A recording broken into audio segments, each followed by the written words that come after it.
Back here for Patriots Point, let's take a look at the Charleston lineup presented by Michelob Ultra. They made 4 changes from last week, Ricky. Aaron Malloy, Jay Chapman will be the double pivot, and then you look at Ikaza. He'll play as a number 10. Torres will play on the left-hand side. Marcanic, the leading goal scorer, playing the left-hand side. So look for him to come centrally, and they will play support for MD Myers. You want him to stay as high as he possibly can. And for that back line, how compact can they be at keeping everything in front of them?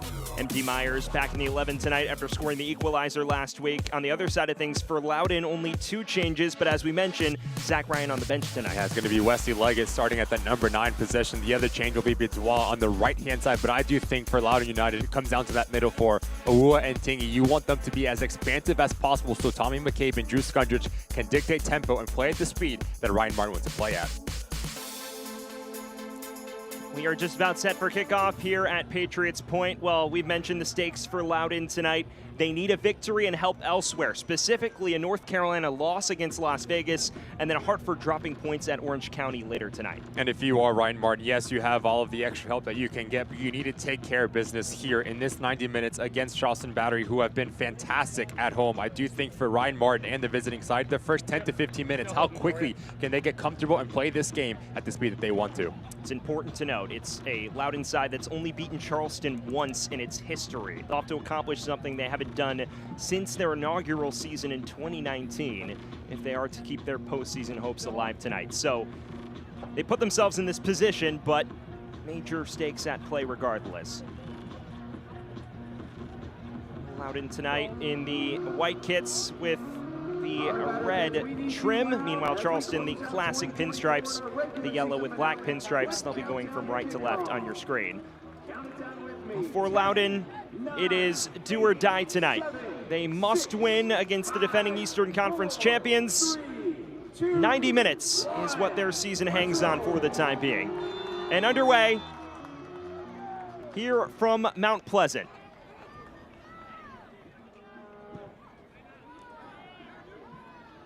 Ricky for Ryan Martin's side. The 3 consecutive scoreless performances. They entered the month of October in a decent spot in their quest to potentially break into the top 8. It is now far more tenuous and perilous on the final match day. So it's needing a result for this Loudoun United side. I do think, Sam, for the first couple minutes, you're going to see them play a little bit more direct, right? Try to gain some real estate and really ask some questions of this Charleston Battery side. For Loudoun United, take care of your business and hopefully that you can get some help elsewhere. I do think the talent that Ryan Martin has, this team should be in the playoff picture. It's a side that really kicked it into high gear in the early stages of summer, ripped off 7 wins in a 14-match span, and of late has been where the troubles have emerged. Just 2 wins in the last 10 league matches. They've gone from comfortably in the playoff places to outside it in need of help entering tonight. So not a positive trajectory, but still, compared to past years, far more competitive. There's Mark Segbers, the USL Championship veteran, picks out Ikaza, who was sent tumbling to the deck by Giannis Learman. I think Ikaza is going to play a really interesting role for Charleston Battery. As at number 10 position, he has the freedom to go pick up spaces in between lines. So if you are one of the back 3 of the center backs, Erlinson, Hughes, and Learman, when you pick and choose your time when to be aggressive, you need to be spot on because things like this can happen for Charleston Battery. So can't afford to get an early booking, right? 100%. Especially in these conditions.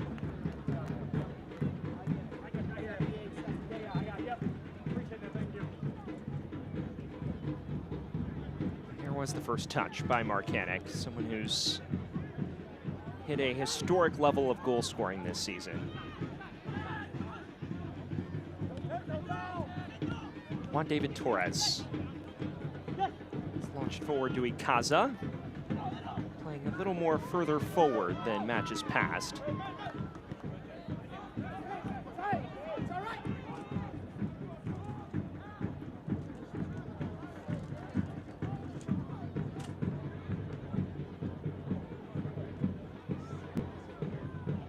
Segbers, former Miami FC man who's played across the championship.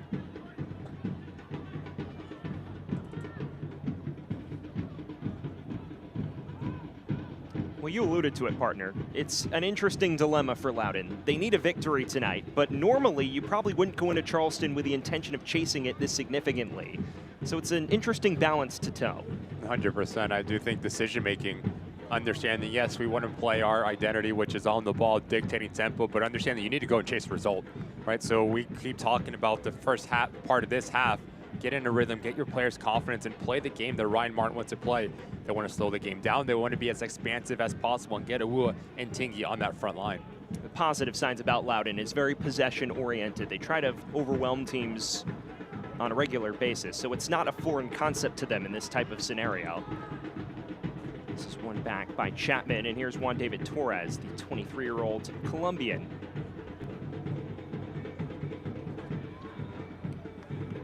Time for the injury report presented by MUSC Health Sports Medicine. You see for Charleston, 1 man out, 2 men out for Loudoun, Cole Turner being one of them. And the ability to speak with Ben Pierman earlier this week. And one thing that he said is we cannot allow Loudoun to get any sort of rhythm. And quickly, when we recover the ball, moments like this, we need to be explosive. Here's the early cross coming towards Myers and headed directly into the path of Hugo Faru, who passes his first test with flying colors. 14 goals on the season. MD Myers operates in and around that 18-yard box, but just look at the numbers for Charleston Battery. Aaron Molloy, who plays centrally, has the ability to put that final ball in, gets caught a little bit too narrow. Keegan Hughes, easy save in the end from Faru. Continuing to break forward. That time cut out at the source. Segbers winning it back. Myers in space, and the flag is raised on the far side. Well, for Charleston, it's a club that has historically struggled, but Ben Pierman has revitalized it these last couple of years, and last season really completing one of the best turnarounds in the sport, leading them within 1 spot kick of their first ever USL Championship title. He's done a fantastic job for Charleston Battery, their identity, who they want to be on and off the ball. Ben Pierman has pressed every right button for the Battery this season. Completely overhauled the roster between 2022 and last year, and well, the emergence of Nick Marcanic was a big story, but even losing Augie Williams, one of the better goal scorers in the league, still continuing to bang in goals at will this season. In fact, even better than last year on the goal scoring front. It's one of the most well-rounded sides in the entire USL Championship, behind only really Louisville City at this point.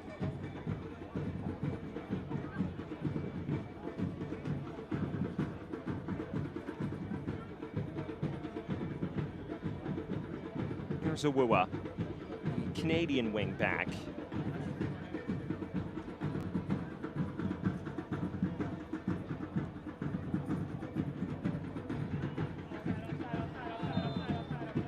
Leggett committing the transgression.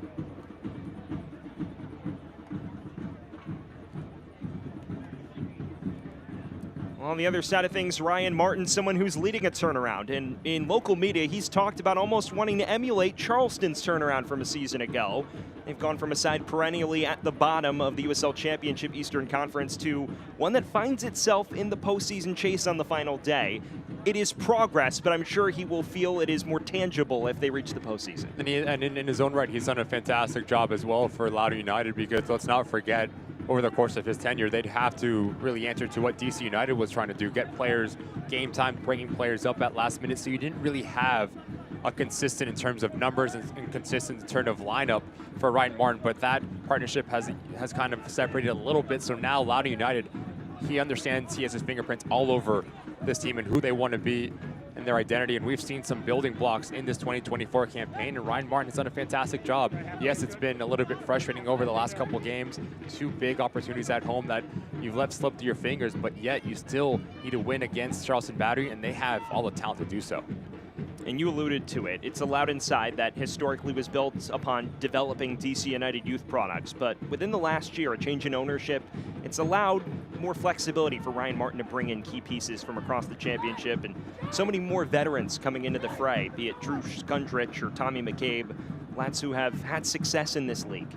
A team that's won 11 times already this season, so they are very difficult to break down. Loudoun United have respect from every single club in all of USL Championship. Ball forward towards Riley Badois. First touch of the match from Adam Grinwis, the new signing between the sticks for Charleston Battery this year. It's a nice little battle that we have on that far side. Mark Segbers, Wesley Leggett, two players that have a lot of pace, a lot of verticality and athleticism. They've been going after it first 9 minutes here.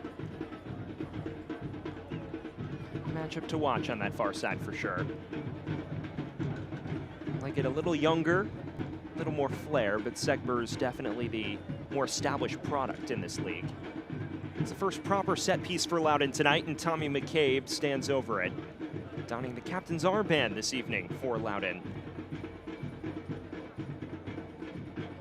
If you're Tommy McCabe, you're aiming for right on top of that 6-yard box, especially with the traffic oncoming. Really tested the decision-making of Adam Grinwis.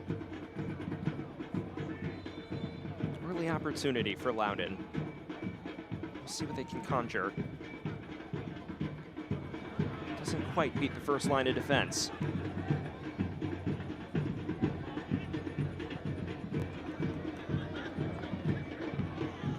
Skundrich. This is Keegan Tingey, the fullback tonight. Well, early on, 10-minute mark, still a bit of a feeling out process going on here. That's what we expected, right? Both teams have shown glimpses of how comfortable they can be on the ball. No real golden opportunities going either way. Good ball here. Reaches Leggett only temporarily. Segbers will win the battle.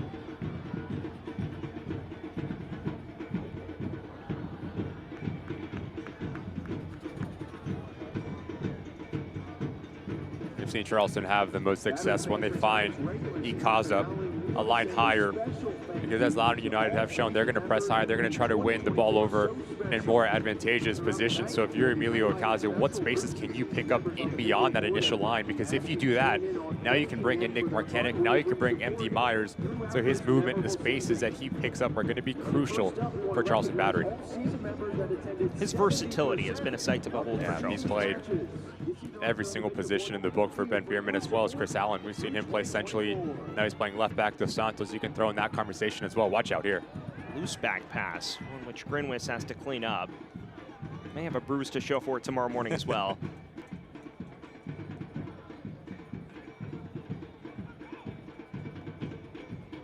Not enough weight on this ball from Dos Santos. Always opportunistic. Wesley Leggett. Grinwis says just enough.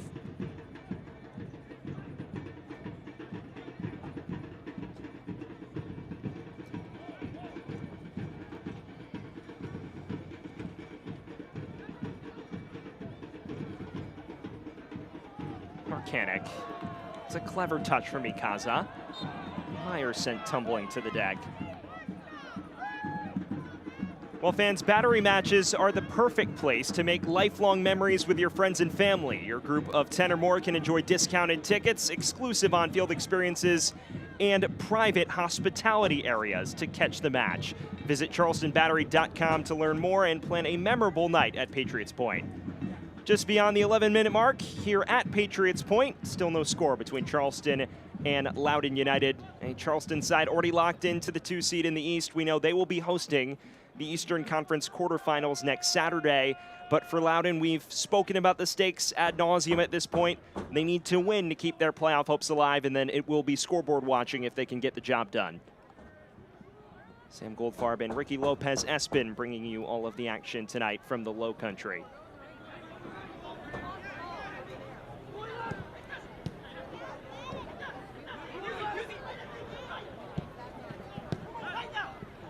Below. One of the many veterans Ryan Martin signed this offseason. And this is Tingey. It's a low cut back. Leggett escorting it along. Awuwa and Skundrich. Decent bit of interplay there. Well, the best action that we've seen from the visiting side, and it comes from both wingbacks, Tingey and Awuwa. You want them as high and as expansive as possible, because what that will do, that will open up gaps centrally. The decision-making of Wesley Leggett, something that we've seen in his progression with this ball back from Awuwa. A little bit of two bouncing, has air underneath it. Really difficult for Juice Skundrich to get clean contact on it. Torres laying it off for Markanic. The drive from Aaron Malloy lacked proper power or accuracy. When you talk about two wingbacks now for the opposing side of the Battery, Mark Segburst and Chris Allen, their decision-making is going to be crucial. Because yes, you want to go out and face Awuwa and Tingy, but you also cannot leave yourself exposed. You want to stay compact in your shape, so now you need the weak-sided midfielder, whether it is Torres or Marcanic, to drop down and help a little bit. That was lacking last time for Charleston Battery. It will be interesting to see how much those fullbacks push up tonight. We've mentioned they know their fate at this stage, but they'll still be pushing on to rectify what is a three-match winless run. And we spoke to Ben Pierman a little bit about that. He wasn't too concerned about it, but did mention a desire to get back in the win column before the playoffs next week. 100% again to some sort of rhythm, and understanding that once next weekend comes around, we don't have the luxury of taking our foot off the pedal. We have to go 100 miles per hour every single minute of every game now. So getting players healthy, getting players into rhythm, game fitness, is all comes to play in for Charleston Battery. It's a playoff type feel, especially for Lowden tonight. Awuwa, early cross in, it's towards Velo. We'll just head it over the bar. No real trouble in the end for Grinwis.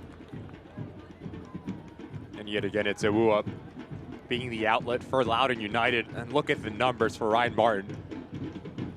4 options in the attacking 18-yard box. Lauren Velo just mistimes his leap. If you're thinking, you have to call him off because you have the better body position for this ball. 30 years of age now for Velo. So much quality at his boots. Played in the PSG Youth Academy system in his youth days, and he's been in the USL Championship for a few seasons now. Played with Miami FC last year. It's his 3rd campaign.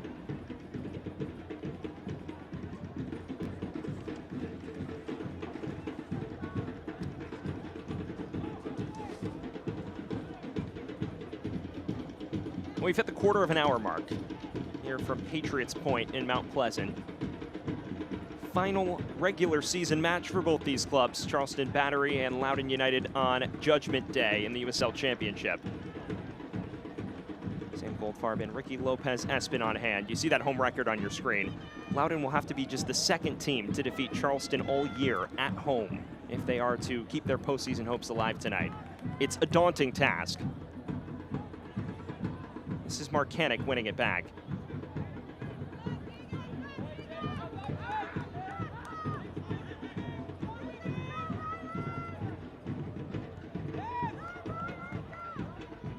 Bedouin.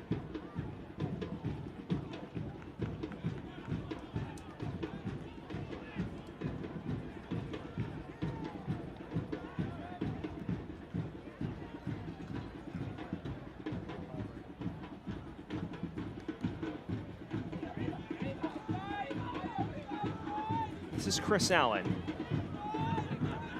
mainstay, who usually plays in midfield. He's deployed at fullback tonight. Torres,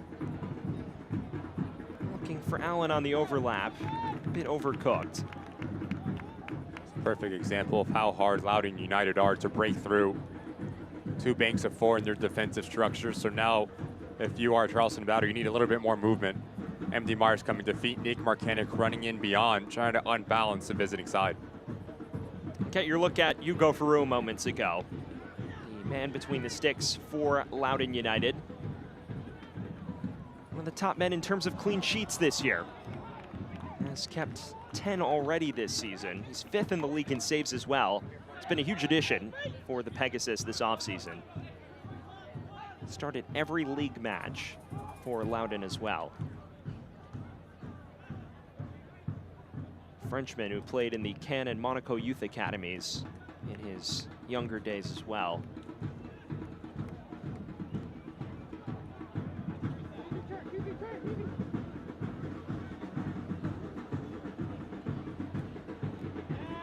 It's a really good ball. This is Boudoir latching onto it. And now Awuwa off to the races. An early cross in, stabbed away smartly by Smith. Out routinely for a goal kick. Well, it's a slick break here, Ricky. Fantastic spot from Boudoir. He's playing as a false number 9, so he's always going to create a little bit of an overload centrally.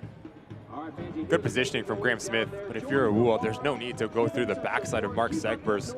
You do so well, work so hard. Now you need to get your reward, which would be a corner kick. Instead, it's going back the other way for Charleston Battery.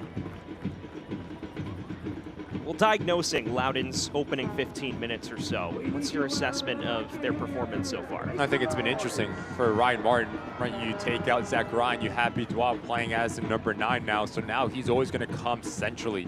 Now you have a little bit of an overload. McCabe, Skundrich, and Bidwa asking questions of Malloy and Chapman. So those spaces, the understanding where you can operate in can really, 19 minutes in, have caused some issues for Charleston Battery. But now it's that final product that's been lacking over the last 3 games like we've highlighted, Sam.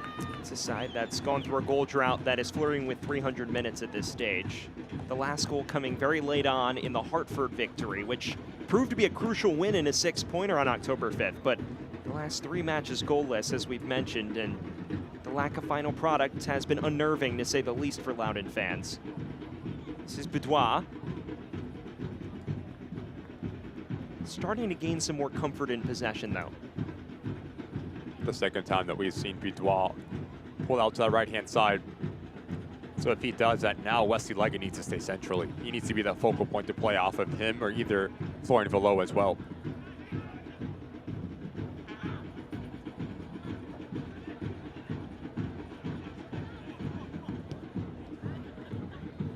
Myers lets it run. This is Ikaza. Finds Markanek in space. Always a danger man whenever number 13 steps on it. Chapman. Deflected, and a fortunate hop to keep it just to a throw-in for Lowden.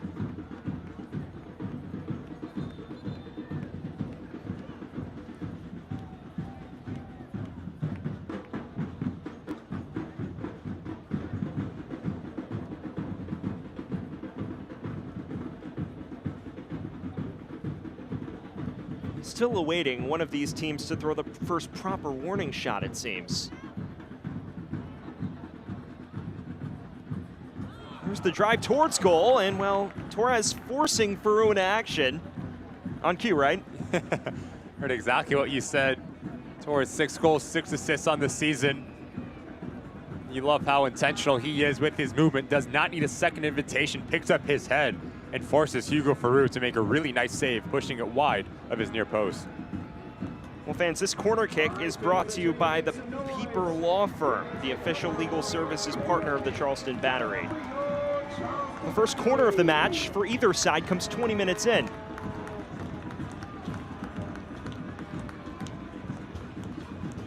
Here's the in-swinger.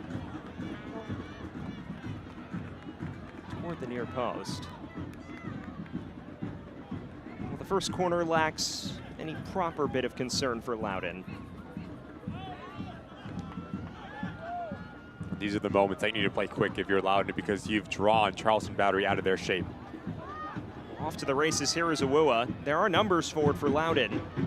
Cross in towards Leggett. Will settle nicely for Malloy, and the chance is lost.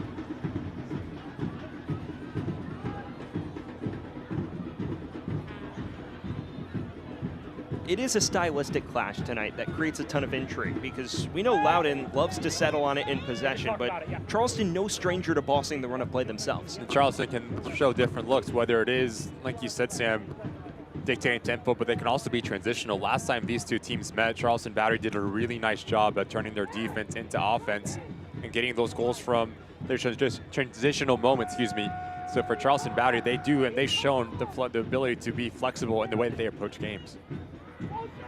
It's a big reason why they're one of the top attacks in the league. 66 goals on the season. They don't concede much either. Torres is looking over the top towards MD Myers. Seems like Charleston is still looking to uncork the M&M boys.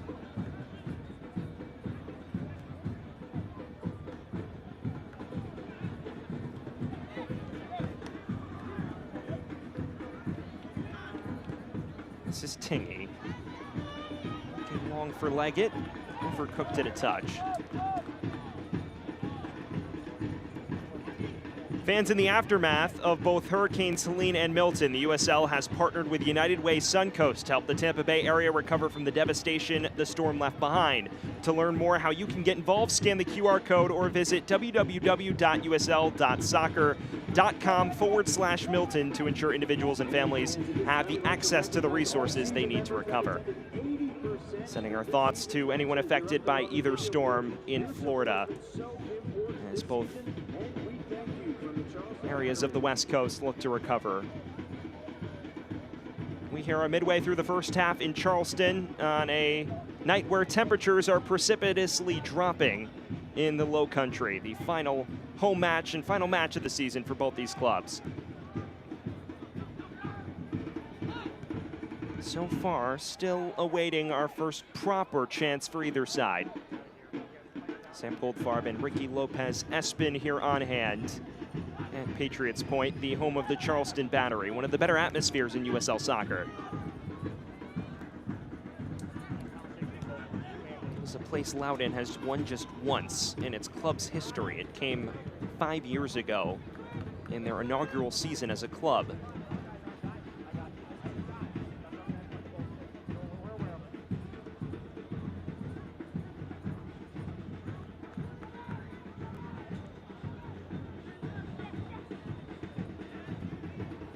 Sprang it wide. Awu has been very involved early. Early cross towards Benoit. It's still loose and finally stabbed away by Dos Santos. Continuing to twist the screws though. Yet again, it comes through Awu. He's put Mark Segbers in some really interesting positions, because if Mark Segbers does step out now, Graham Smith needs to shift over a little bit quicker. Wallace positioning in between both players has been spot on, and that's been the best part for Loudoun United, changing the point of attack and creating a little bit of an overload on wide parts of the field. Had a lot of success down that left flank in particular.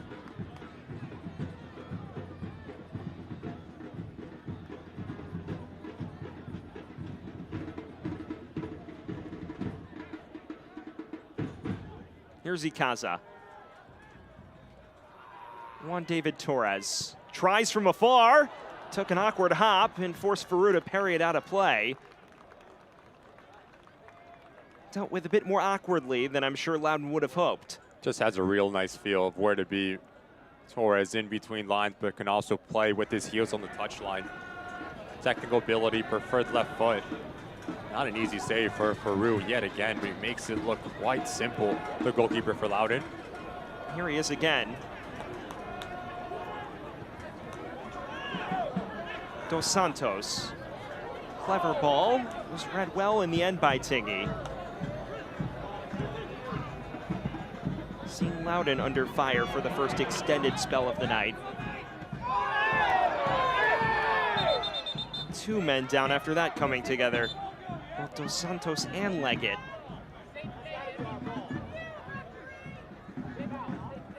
To be a particularly nasty one at that.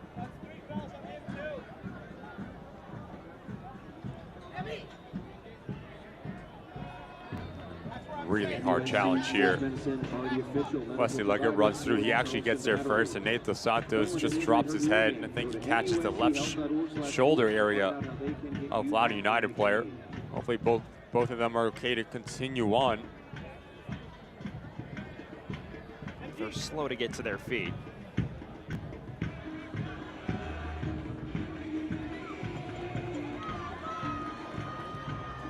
Well, here at Patriots Point, where Loudoun United plays a must-win scenario tonight. Sam Goldfarb and Ricky Lopez Espin bringing you all of the action.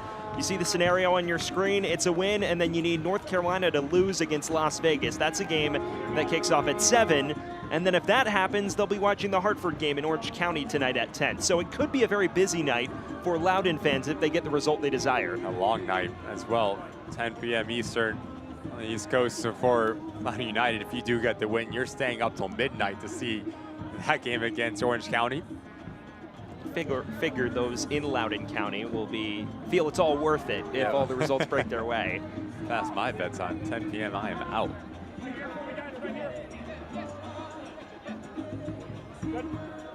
Leggett is back and looks good to continue, as is Dos Santos, a welcome sight for both sides.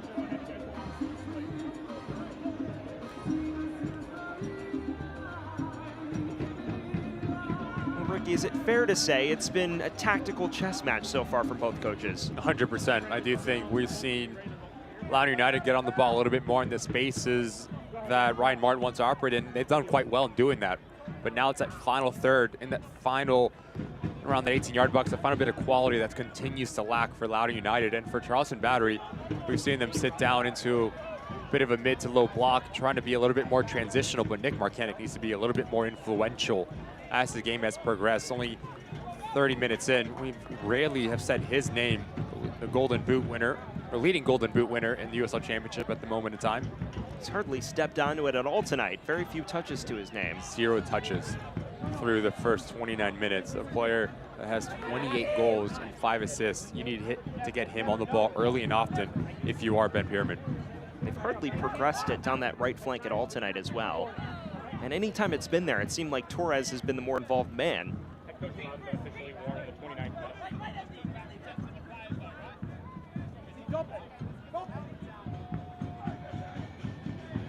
Here's Velo. He's looking through to Skundrich. Charge towards Myers. Owuwa. They've been most successful when the ball's been at his feet tonight. Playing it forward to Boudoir. Looking to dart it across. Grinwis intervening in timely fashion.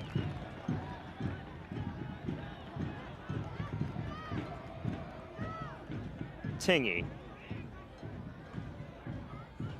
Velo again. He's looking for the run of Skundrich.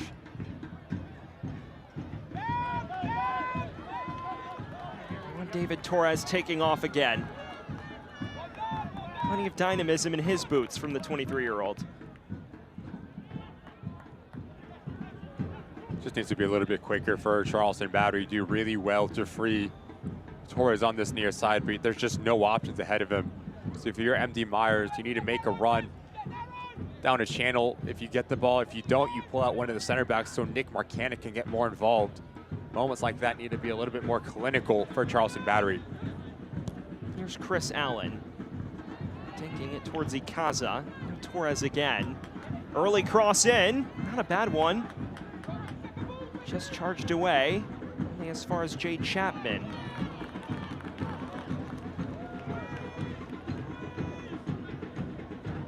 Well, we've hit the half-hour mark. Neither side with any proper chances of note just yet, although there have been half chances both ways that have created some intrigue tonight. Right there, no more, that's good.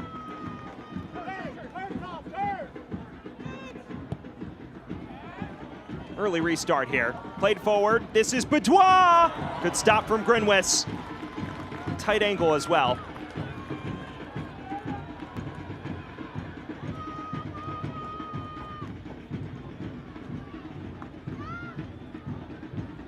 Lowden growing increasingly comfortable on it. This is Keegan Tingy. Below.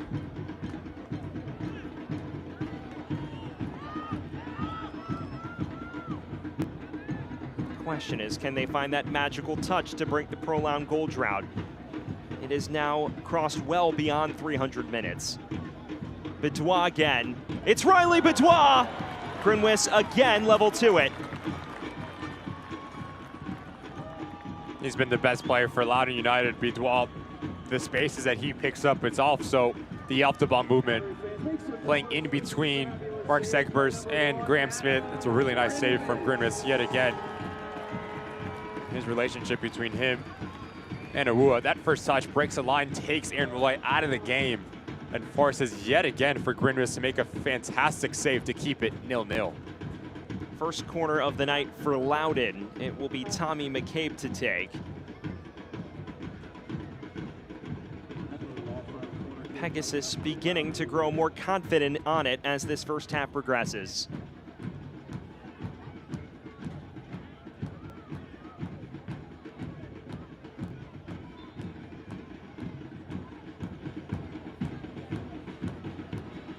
It's with outswing. Doesn't quite reach a man in white. Cleared only as far as Kwame Owuwa. Good ball in. Narrowly evading the near post. See the numbers on your screen, Ricky. Lowden, oddly enough, a possessional disadvantage, but in terms of actual final third chances, the numbers favor them so far. They've been the better team. 33 minutes in, Loudoun United has taken this game to Charleston Battery, whether it's from wide parts of the field, forcing Greenwist to come up with numerous of good saves. I do think for Ben Pierman, you want to play a little bit more vertical, gain some real estate higher up the field, but also there's too many gaps defensively. Boudoir is found between him, Jay Chapman, Aaron Malloy, has been really causing Charleston Battery some issues, so you need one of those double pivots to drop a little bit deeper and negate the ball into him. Yet again, another spot that he picks up. You've mentioned this a couple times tonight, but all of the success in the relationship between Awuwa and Boudoir on that far side. How do you emulate this on this near side between Florian Velo and Keegan Tingy for Loudoun United? Seem quite connected on the flanks.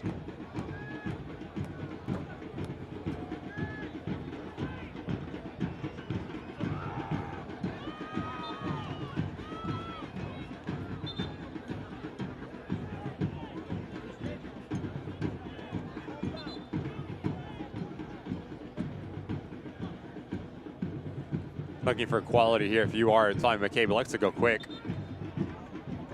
A very similar position from the other side of the field, unable to break that first line of pressure. Looked like Learman was getting ready to wind up and have a crack. So yet again, with the in-swinger around the head-high area between that 6-yard box and penalty mark. Here's your desired location to test Greenwist and his decision-making. McCabe can prove quite troublesome from scenarios like these. Good supplier of set pieces. Floating it to the back post, headed towards Leggett.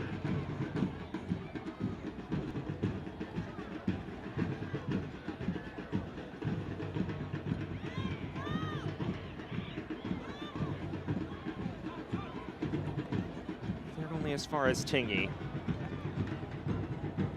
Business end of this first half from Patriots Point. Sam Goldfarb, the former MLS veteran, Ricky Lopez Espin in the Low Country tonight, where Charleston and Loudoun United lock horns on the final match day of the regular season. For Loudoun in need of a victory to keep their postseason hopes alive. For Charleston, just looking to rectify their form before the playoffs start next week. An early cross from Torres. Farouk came out to claim and, well, was fortunate that wingspan got there. Awuwa can't quite pick out Boudoir this time. And here is a rare touch from Marcanic tonight. Torres, the liveliest Battery player so far. Allen in space, chipping it towards the back post. Marcanic couldn't wrap his head around it. Ikaza, it was deflected and finally cleared out of danger. Ebbs and flows so far for both sides. Momentum changing on the drop of a hat.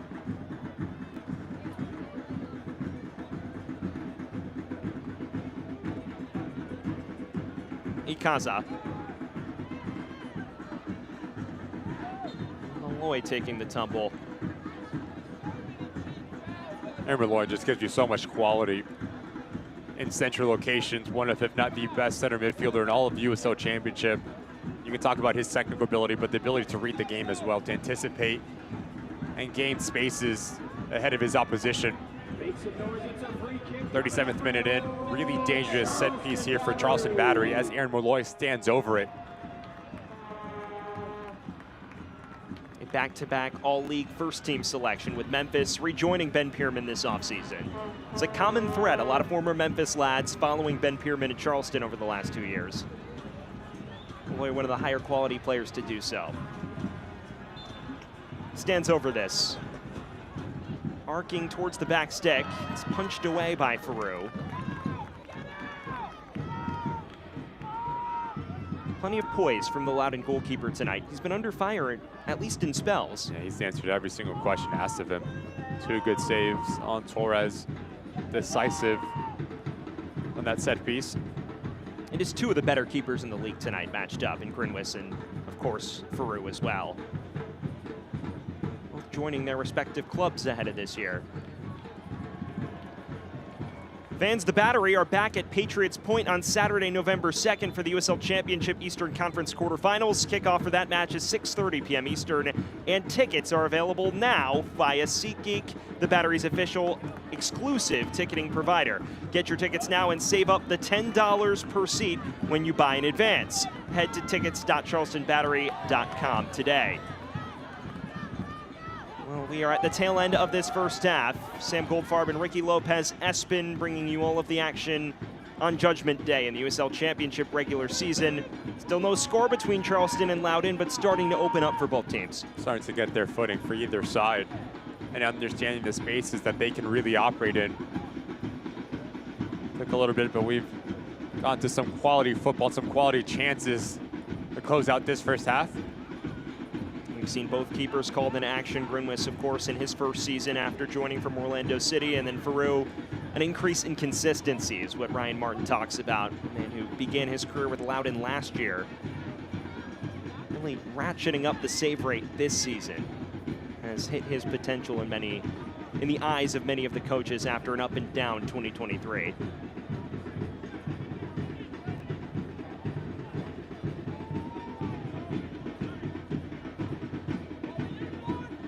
This is Chris Allen.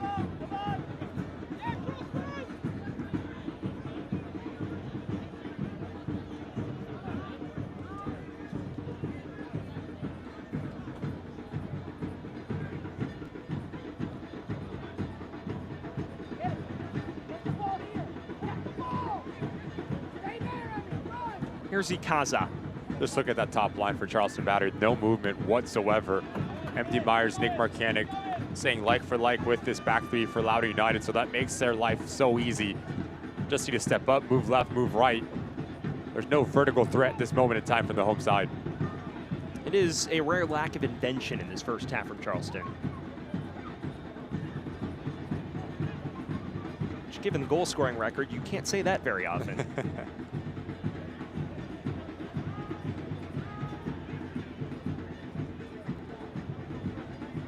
Juan David Torres, he's provided the burst of creativity when needed. Ikaza is looking through for Myers. Didn't quite get there, but he was bundled over in the process.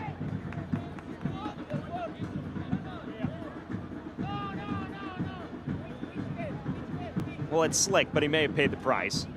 The second time that Ikaza has done really well to pick up a line higher. So now you force Hughes to come off of his line, and watch the right arm at the end catches Ikaza. I'll tell you what, I think he gets away with one Hughes here. There is a little bit of an extension that catches the midfielder, but those are the types of movements that you need from your number 10 to break a line, to bait one of the three center backs out of their position, because if they do that, now you afford MD Myers and Nick Marcanic to operate in around that 18-yard box. Our lead official, Brandon Stevis, has let a lot slide tonight. Yeah, he has.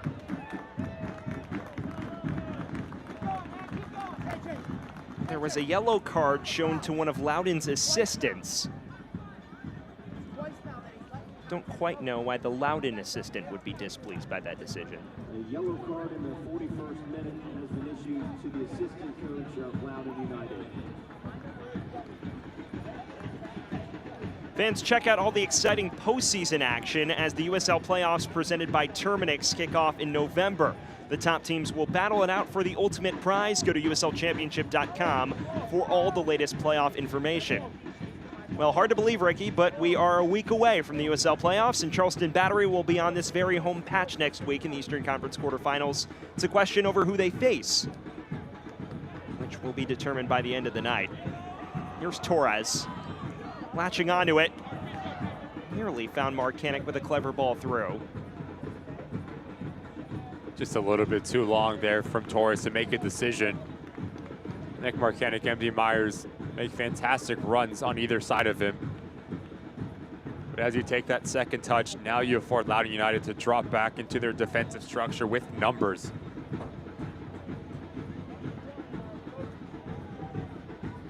It's been a back three that's been hard to permeate tonight. Leggett with some trickery. Dragged down. And the first yellow of the match promptly shown. Well, a cynical tackle. Defender knew exactly what he was doing, and he pays the price for it.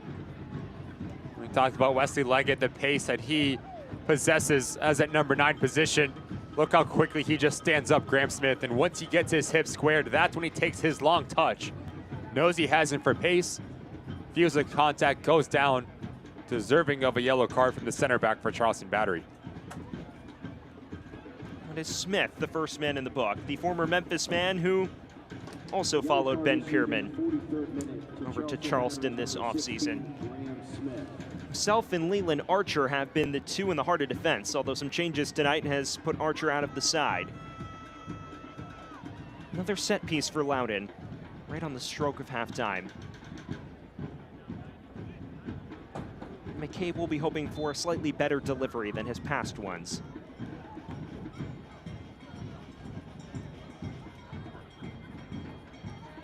It's launched in and far too tight on Adam Grinwis in the end.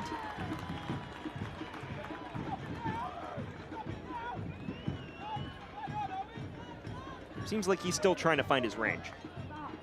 And the quality in terms of the service has been lacking, uncharacteristic like from Tommy McCabe. A player that's just so technically gifted. Had a prominent role with Tulsa before joining Lowden. Just 26 years old, but plenty of experience in the championship already.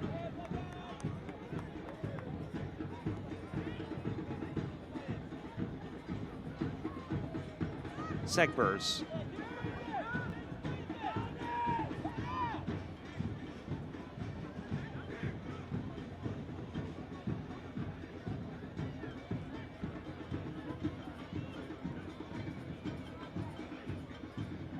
Final minute of the initial 45 here in this first half.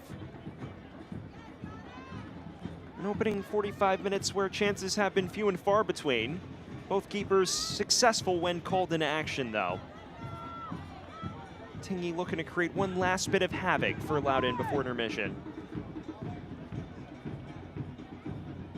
Owua.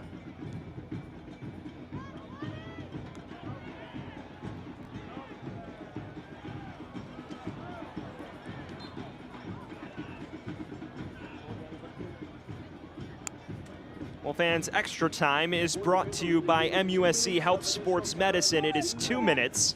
That separates us from halftime. Charleston and Lowden still knotted at 0-0. Stars of the half have really been both goalkeepers.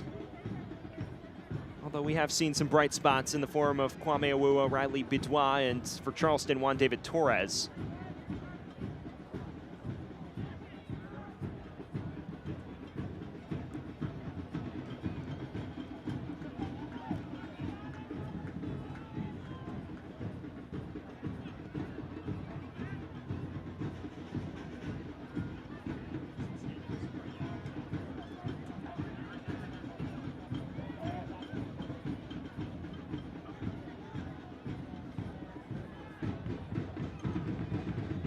Is there one final bit of late creativity before the break?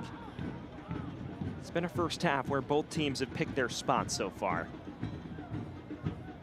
Torres.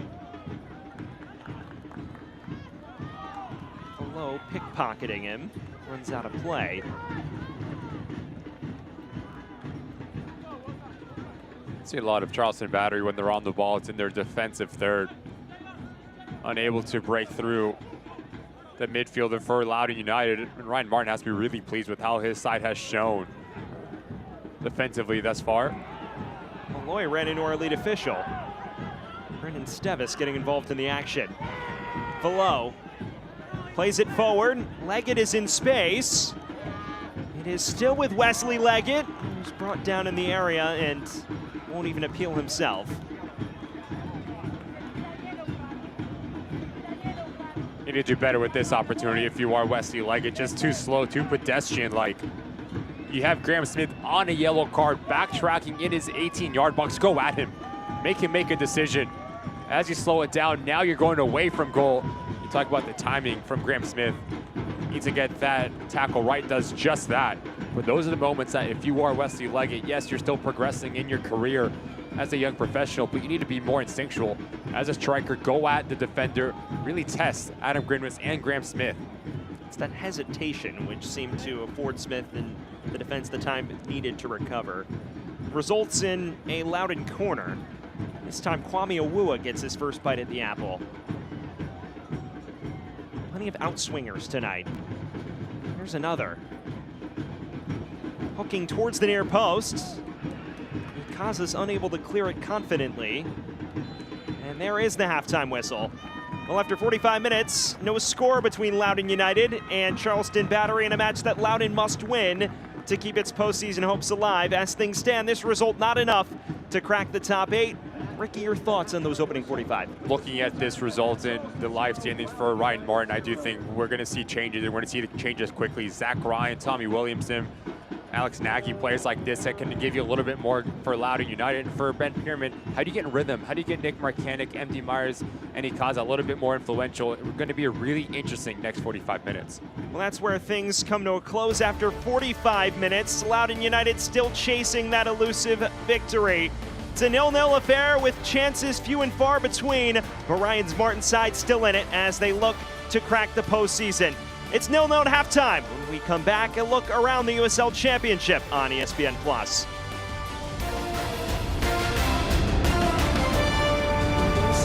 Means training tomorrow's leaders in the latest technologies, because we know the next idea to change the future of medicine may well come from them. At the Medical University of South Carolina, innovation is who we are. Hola. ¿Alguna otra cerveza? No, Michelob Ultra.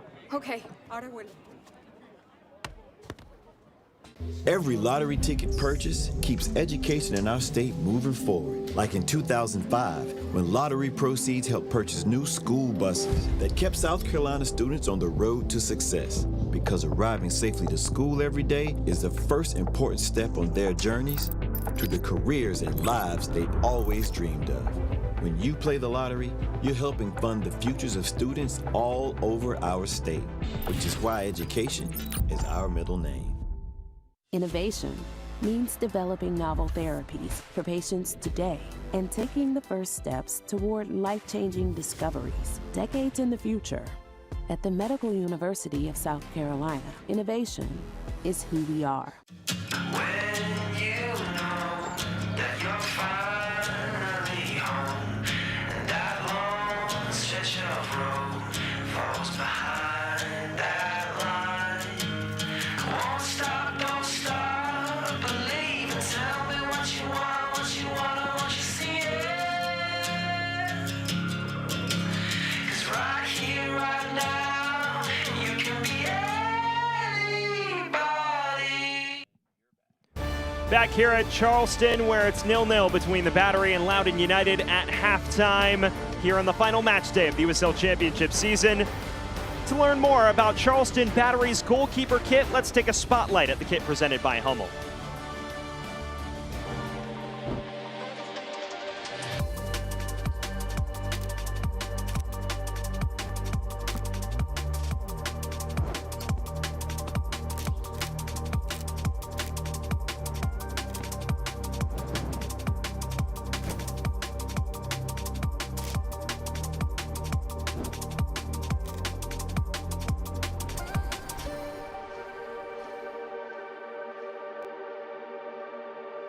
My name's Catherine Chase. I am a lifelong Charlestonian.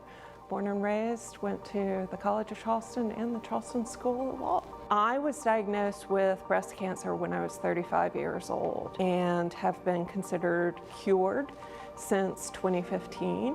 The reason that I believe that breast cancer research is so important is because I was a beneficiary of the drug Herceptin. This drug was developed in the 90s, and women who had this type of breast cancer in the 80s and 90s had a far lower survival rate. Men Wearing Pink is just helping support women. Everybody has a daughter, a sister, a mother, and it helps remind them this is important. When I was first diagnosed and going through my chemotherapy, it helped to know that there were other people that were truly concerned about this and cared about fundraising to find research so that maybe my chances of living would be better. Maybe the treatment would be better. Thank you so much, Charleston Battery fans, for coming out and supporting the American Cancer Society, the Charleston Battery, and the Men Wear Pink campaign.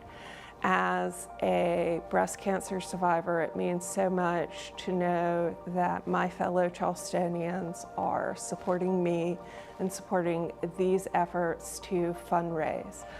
I look forward to seeing men in these pink kits walk in the Battery, at the dog park, on Patriots Point. I hope to see y'all everywhere, and I look forward to seeing y'all at the games. And thank you so much for your efforts to help support us.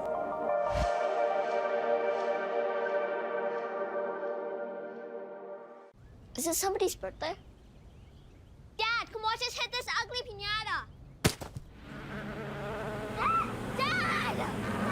When Hornets show up, so do we. Terminix it.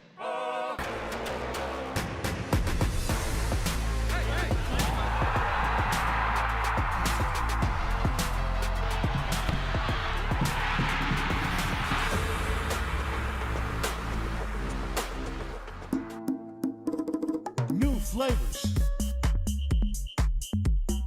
The same traditions. Be the guest of honor.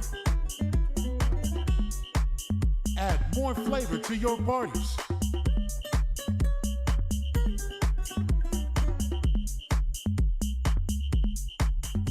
El Jimador. Spiked Bebidas. Welcome to Do or Die. Welcome to stories that give meaning to it all. The juggernaut chasing history. The hero hoping for a Hollywood ending. The upstart determined to make the most of its shot at glory. Welcome to second guessing everything. Every coach's decision, every referee's call, every pass, shot, tackle, save. Because you know it all means more now. Welcome to the playoffs.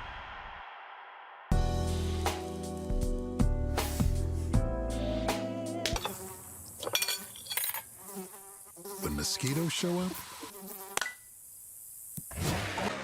so do we. Terminix it. Yeah, trick. I said what I said. I'd rather be famous instead.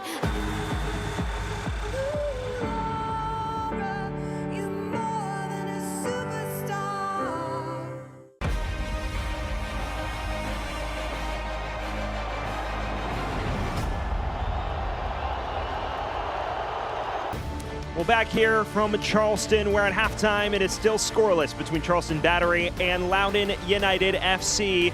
Loudoun needing a victory to keep its playoff hopes alive tonight. Let's take a look at some standout news and notes from around USL Championship. It has been a busy stretch with plenty of standout storylines. How about Nate Steinwasser, the first goalkeeper in USL Championship history to score a penalty kick in a regular season match? Meanwhile, Enzo Martinez becoming the 5th player to record over 50 assists in his USL Championship career, one of the top midfielders in league history. And finally, Rhode Island in its inaugural season securing a playoff berth last week, results elsewhere, putting them in the postseason after their draw at Charleston last Saturday. The news and notes presented by Tiger Bomb. Now it's time for our scores from around the league presented by Charleston International Airport. With over 5 million passengers annually, your low country adventure begins at CHS. Ricky, we've talked about the headline matchups if you're a Loudoun supporter. The first one that jumps out, North Carolina hosting Vegas, that kicks off in about a couple minutes' time. It's going to be a really interesting matchup. You look what Las Vegas Lights have been able to do under Dennis Sanchez, a complete overhaul in terms of their identity, but the results, as they did clinch a playoff spot first time in their club history. Lou City will play on Phoenix Rising. That's going to be an interesting matchup. Rhode Island, they host Miami, like you mentioned. There are just so many storylines on this last day, the judgment day of USL. San Antonio and Detroit City, Orange County, Hartford Athletic. It goes on and on. Take your pick and watch all these games. Orange County and Hartford, the big one to watch, especially if Loudoun wins tonight. Hartford, if they lose or draw, that helps Loudoun out. They'll find out if they're even alive at that point, though, depending on what happens in the North Carolina match. Well, there is your look around the league. At halftime of our match, it is still scoreless between Charleston and Loudoun. When we return, a look at the standout moments from what was a very cagey first half on ESPN+. When we took this job, we knew that the future was the EX90. A lot of people are excited about it. We're really happy to see the EX90 on the line. I'm Tamara Thompson and Rachel Gillum. My name is Eric Brown. And the Volvo EX90 was made by us. It's for the way you look. Oh, it's for the only one I see. V is very, very extraordinary. E is even more than anyone that you adore can love. Is all that I can give to you. Return to the field. Score the winning shot. Beat your personal record. Team up with MUSC Health Sports Medicine for all your sports-related injury care and rehabilitation. MUSC Health is the official sports medicine provider for your favorite local teams. From semi-pro athletes to weekend warriors, our sports medicine team provides state-of-the-art injury prevention, treatment, surgery, and rehabilitation for athletes of all ages. Go where the pros go. Schedule an appointment today. Every lottery ticket purchase keeps education in our state moving forward. Like in 2005, when lottery proceeds helped purchase new school buses that kept South Carolina students on the road to success. Because arriving safely to school every day is the first important step on their journeys to the careers and lives they've always dreamed of. When you play the lottery, you're helping fund the futures of students all over our state, which is why education is our middle name. When we took this job, we knew that the future was the EX90. A lot of people are excited about it. We're really happy to see the EX90 on the line. I'm Tamara Thompson and Rachel Gillum. My name is Eric Brown. And the Volvo EX90 was made by us. We're back here from Charleston, where it's scoreless at halftime between the Battery and Loudoun United on the final match day of the USL Championship season. It's time to take a look back at that first half, Ricky.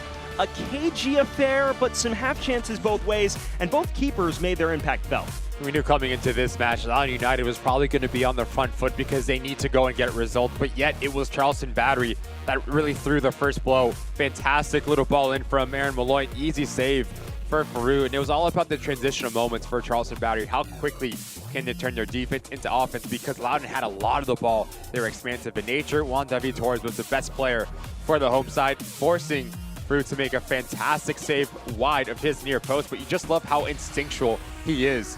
Juan David Torres does not need a second invitation to pull the trigger, but then you start to see Ikaza getting involved. David Torres yet again, once again forcing Farouk to make a nice save down to his left-hand side. Torres was the only player for Charleston Battery seeming to get on the score sheet, and then we started to see Loudoun United grow into their structure, grow into the spaces that they can operate. Boudoir was the best player for Loudoun in the space that he picks up. Good save from Grinwis. As you get later on in the half, both teams had chances. Loudoun really started to take over the match late in that first half. And you mentioned Boudoir just popping up in all the right spaces. And as an attacking player, your first touch is everything. Look how he pushes it into space and takes out Segburst and Malloy, forcing Greenwich to make a fantastic save to push it up and over his crossbar. It's time to take a look at the first half stats presented by Heineken. Charleston dominating the possession, a slight edge in the shots on goal department, but Loudoun actually logging more shots in that first half. For Charleston Battery, what do you do with your possession? You need to be a little bit more purposeful, a little bit higher up the field, that really threatening Loudoun's goal. And for Ryan Martin, it needs to be cleaner, crisper, more instinctual in that final third. Will not be surprised if we see Ryan Martin dip into his bench earlier rather than later. We are just about set for the start of the second half here at Patriots Point in Mount Pleasant, South Carolina. Loudoun needing to regroup at halftime. They had their chances in that first 45 minutes, but they know nothing short of a win is good enough. You see the live standings in the Eastern Conference. They need a victory and help elsewhere. A win would put them level on points with North Carolina. They would need North Carolina to lose, and then they would hold the third tiebreaker, the points against conference foes tiebreaker. over North Carolina FC. But they have a small matter of winning the match against a Charleston side that has lost just one home game all season. A team that has not lost to Loudoun in 5 years' time. Loudoun will have to achieve a bit of history to achieve the biggest piece of history in their club's 5-year tenure with their first playoff berth, to pull off a rare victory at Patriots Point under a Ben Pierman coach side. Well, Loudoun now will be going from right to left on your screen. On the other end of things, from left to right, will be Charleston, who will get us back underway. Juan David Torres, the most involved man in the opening 45 minutes for the Battery, gets us back underway here from Mount Pleasant. Loudoun's season hangs on these final 45 minutes. Charleston looking to play spoiler and enter the postseason on a high note. Sam Goldfarb and Ricky Lopez Espin bringing you all of the action from the Low Country tonight. A lively atmosphere at Patriots Point. We will see what the final 45 minutes bring.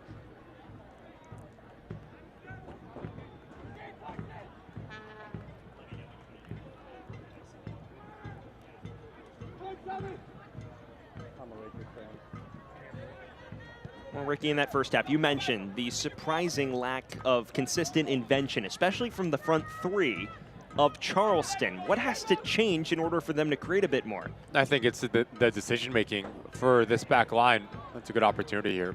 Kaza, Marcanic was looking for Myers, but the pass was a bit off kilter. Because too many times for Charleston Battery, their ball was being played horizontally in between the lines and really into the path of Loudoun United, because they've done a really nice job.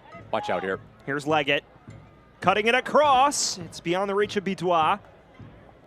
Comes all the way through to Velo. It's been end-to-end so far to start the second. McCabe taking it towards Tingy. There's clear urgency from Loudoun coming out of the intermission.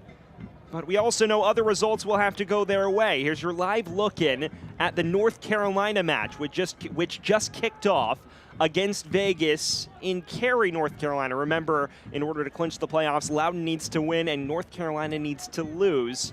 And then they will need help from Hartford, dropping points away from home on the match that kicks off at 10 in Orange County. So it is a packed slate. Loudoun fans will be eagerly watching that first half as well, as they urgently root their team on, trying to chase the 3 points away from home.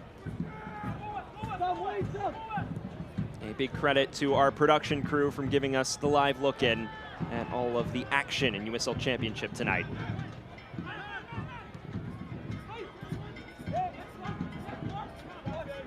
This is Uwua, one of the sparks going forward for Loudoun in that first half.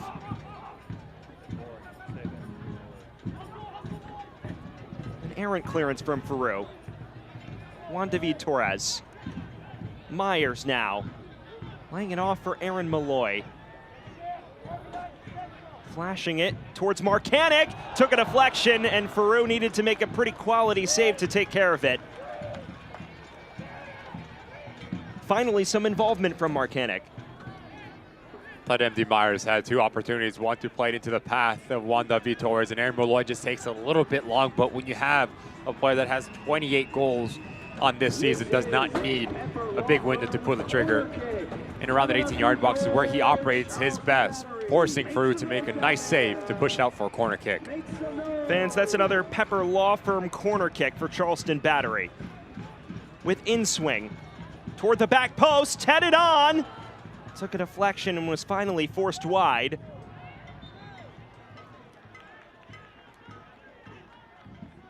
And the whistle will sound against Loudoun after the fact. Over the last couple games, Loudoun United has struggled with defending set pieces. You go down to that Indy 11 game where they lost at home. They conceded on a set piece. Kizza, last time out, scores on a set piece for the Riverhounds. And that's not X and O's, that's not tactical, that's just pure willingness to not lose your individual marker, to stay with your man. And Loudoun, over the last couple games, has lacked in that department.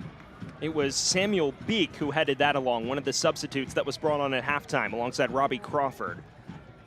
And a set piece that effectively cuts the role of makeshift corner now for Charleston Battery.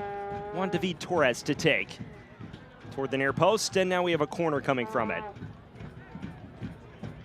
So the replacements at halftime, Smith brought off for Beek, and then Crawford coming in as well for Mark Segbers.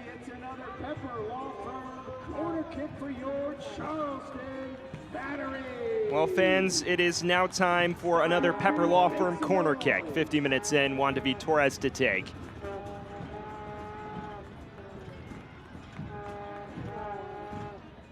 With in-swing toward the heart of the area. It's punched away by Faru. It's only as far as Ikaza. And now the whistle sounds. A Lowden man is down and slow to get up.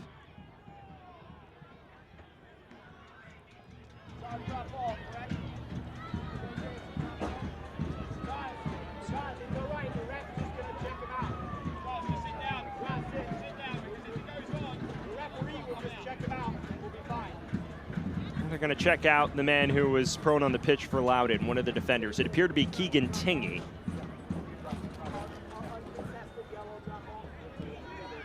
Instead, it was Giannis Learman, who's back and looks no worse for wear. Keegan Hughes also involved in that interchange. And will effectively run back the set piece. Juan David Torres. Driving inside, what a finish that is! The source of inspiration in the first half, putting Charleston in front. It's Juan David Torres breaking the deadlock. Charleston 1, Lowden 0.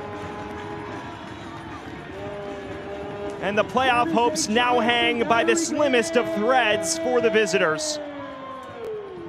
Talked about him being the best player for Charleston Battery, the ability to bring players into this game, but can also go on his own. Too pedestrian-like from Loudoun United. No one closes down the space, but when you have a play with this quality, he's going to punish you.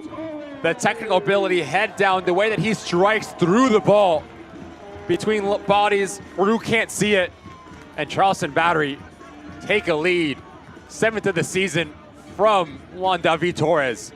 The native of Barranquilla, Colombia, who joined Charleston ahead of this season, breaking the deadlock to give Charleston the lead 51 minutes in, and now Ryan Martin's side definitely hanging by a thread. They need to produce 2 goals in their hopes of a postseason berth. Fans, that dazzling play is brought to you by Diamonds Direct.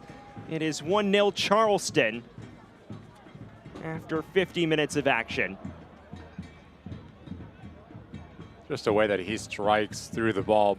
David Torres, the technical ability from the winger, plays on the right-hand side, left-footed by trade, so always want to come centrally. And he's been a fantastic addition to Ben Pierman and what Charleston Battery have done on the attacking phase of this game, and he goes down a little bit awkwardly after that play. He is still prone on the pitch, which is definitely not a welcome sight for Charleston fans. The key source for Charleston going forward and the lone goal producer. And well, if you're a Lowden fan, it's slightly insult to injury, that goal from Charleston, because Las Vegas Lights opening the scoring 9 minutes in, Corey Bennett breaking the deadlock to put Vegas in front. And remember, they need a North Carolina loss to have a hope to break into the postseason. How good has Corey Bennett been for the Lights? His movement as he slashes across his individual marker to get his goal. So now if you're Loudoun United, and if you're Ryan Martin, do you message that to your guys? Now it's all about the balance as a manager, understanding that yes, you do need help, but you have to take business between these white lines here for Loudoun the remainder of this match. So it's 1-0 Vegas now in the 12th minute. And for Lowden, you're right, Ricky, it's caution to the win time. It's a pretty brutal break as well, because Lowden, as you mentioned, was likely the better side in that first half, created the better chances. But they find themselves trailing 1-0 against Charleston here. They'll need 2 to turn it around.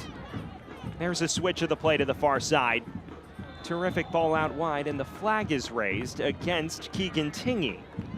That has to be frustrating for Ryan Martin. Took about 5 seconds for this ball to come to Keegan Tingy, so now you're looking for discipline from the wing back to read the line and stay onside. Now a quick restart. Hunting the run of MD Myers. For Peru with some issues catching up to that. Well, Ricky, in a scenario like this, where you fall behind 1-0 after a very promising performance, how do you regroup without letting things get off the rails if you're Ryan Martin? I think you have to lean on your leadership. You look at Florian Velo, Drew Skundrich, Tommy McKay, players like this that can really get the confidence within the side yet again. But you also get some possession, because since Charleston has scored that goal, you just see the momentum shifting into the home team's favor. Slow the game down, take the sting out of the game, and do exactly what you did in that first half, was possession, getting your wing backs high and wide, and letting Drew Skundrich and Tommy McCabe dictate tempo. Erlinson hopping onto it. This is McCabe. And looking to reestablish a foothold. Cross from Tingy, comes in, Erlinson! He did not miss that by much on his rare sojourn forward. Center back, in terms of his position, but takes it quite well, Erlinson. Not easy technique as you're facing away from goal. Look how quickly he swivels his hips to try to redirect this ball on target. Fantastic opportunity and fantastic technique from the center back. Does not miss by much. Would have been a highlight reel goal, to say the least. Here's the goal scorer, Juan David Torres, who has a highlight reel goal of his own. And a scintillating switch. Crawford playing it ahead. It's into the path of Chapman. Just loses that foot race. Ikaza. Wiggling away. Finally loose to Bidois.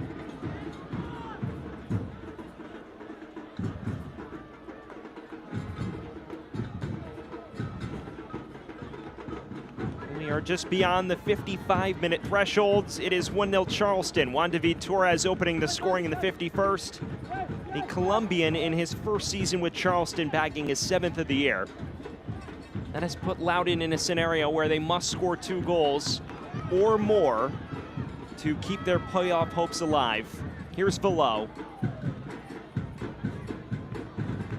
Tingy.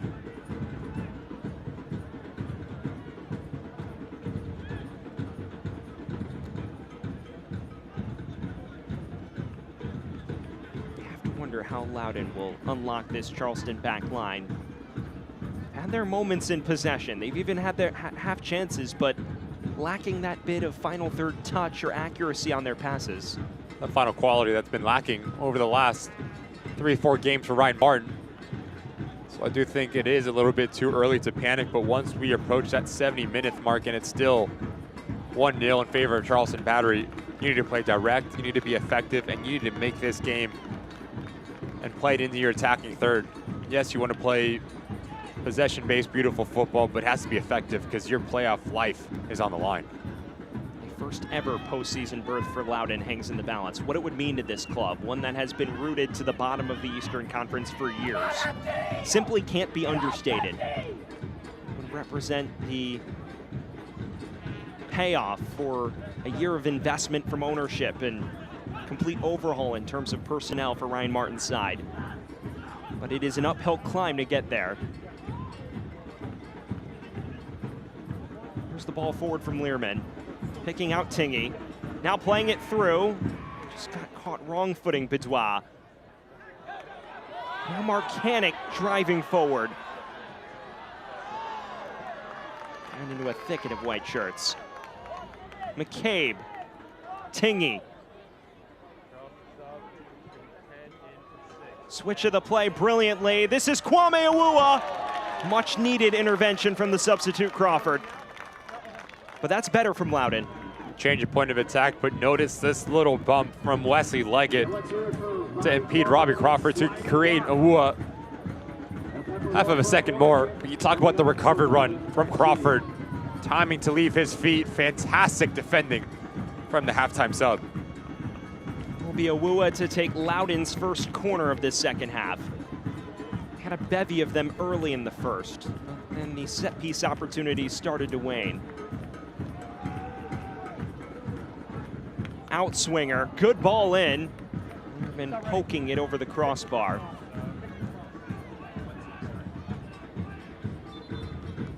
And where Charleston is making a change, it will be Aaron Malloy who exits the action, Arturo Rodriguez to replace him. Would you figure this means Ikaza potentially moves further back? 100%. I do think Rodriguez will play as a number 10 position, so your double pivot for Van Peerman will be Ikaza and Jay Chapman. Talk about a player that is coming into his game fitness, Aaron Malloy. An hour here. He's going to have his say once playoff and postseason games come around. Not a bad replacement to bring off the bench. Rodriguez with plenty of quality.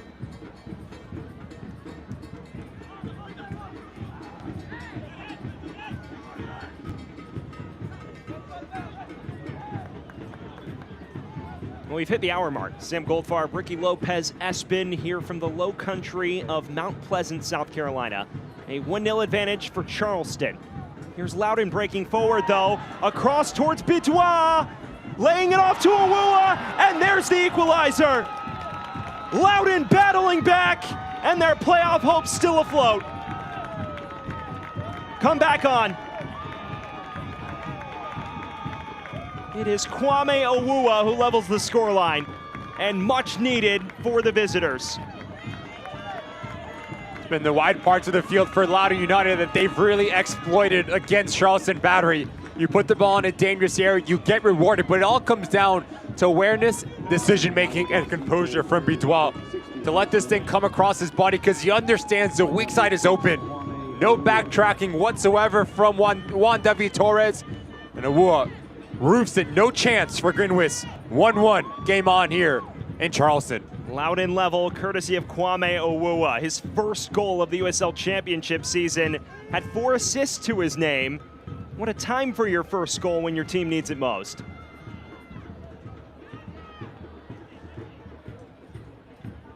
How about the ode to LeBron James after? Juan David Torres pouncing on it, playing it forward to Marcanic, and finally pounced on by Hugo Veru. Well, there was a goal in the other match of note, North Carolina FC finding an equalizer. So not great news for Lowden because they need North Carolina to lose. Comes off this set piece here, Ricky. And it was the captain, Paco Craig. Fantastic header to wrong footer Rosarena, 1-1 and carrying North Carolina. Leggett has the ball tapped out of play. It'll be a Lowden corner. That is a welcome sight for North Carolina fans, less welcome for Lowden supporters who have just put themselves back in postseason contention. Remember, they need to win, they need North Carolina to lose, and they need Hartford to drop points, as you see on your screen. But if you are Ryan Martin, there is still more cause for optimism after that Kwame Awua equalizer, the Canadian who made his trade at UConn before beginning his professional career in 2017. Bounced around the MLS ranks before joining Lowden ahead of last season.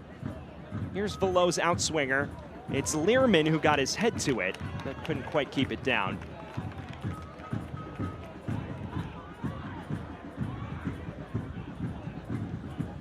Well, welcome to final day, Judgment Day drama. Still plenty is uncertain. All Lowden can do to control things is win tonight. Then it'll be scoreboard watching if they do that. Adam Grinwis and company seem intent on making sure that doesn't happen, though.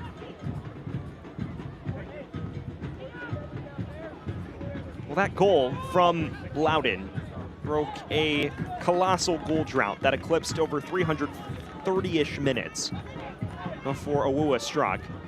Their previous goal came in the Hartford Athletic match, a 2-0 victory at Trinity Health Stadium. Some call it a fortress right now.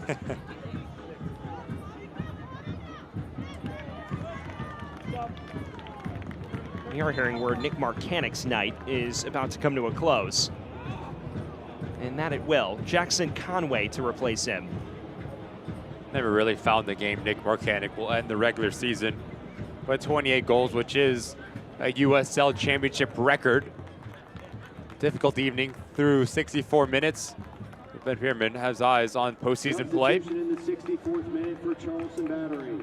Marcanic, a historic year, breaking Cam Lancaster's USL Championship single-season goals record by 3 tallies. And of course, moving to the Spanish Segunda División at the tail end of this season. We talked to Ben Pierman about that. He said he still remains locked in. He knows there's tremendous things ahead, but he's focused on winning a trophy before he gets there. The right attitude to have, especially for the youngster. You know what else was right? That Spanish from you, Sam. That was impressive. Look at that.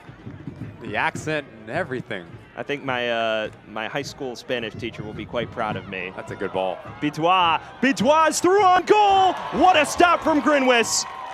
And was that the golden moment gone begging for Lowden?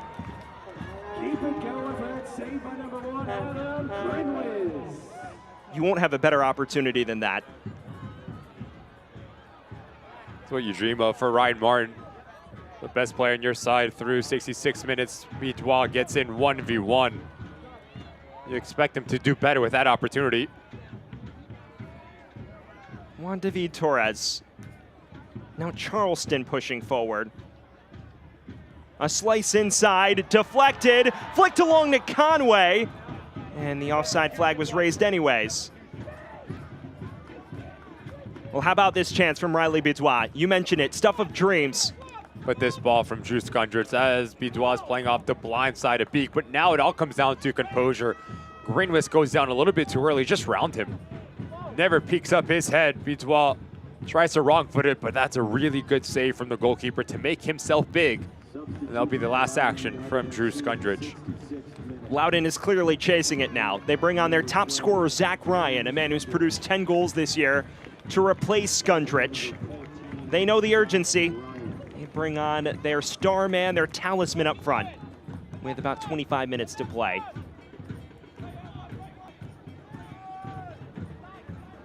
Likely that means Leggett moves out wide, correct? 100%. So Leggett will play on the right-hand side. Bitois will play on the left-hand side.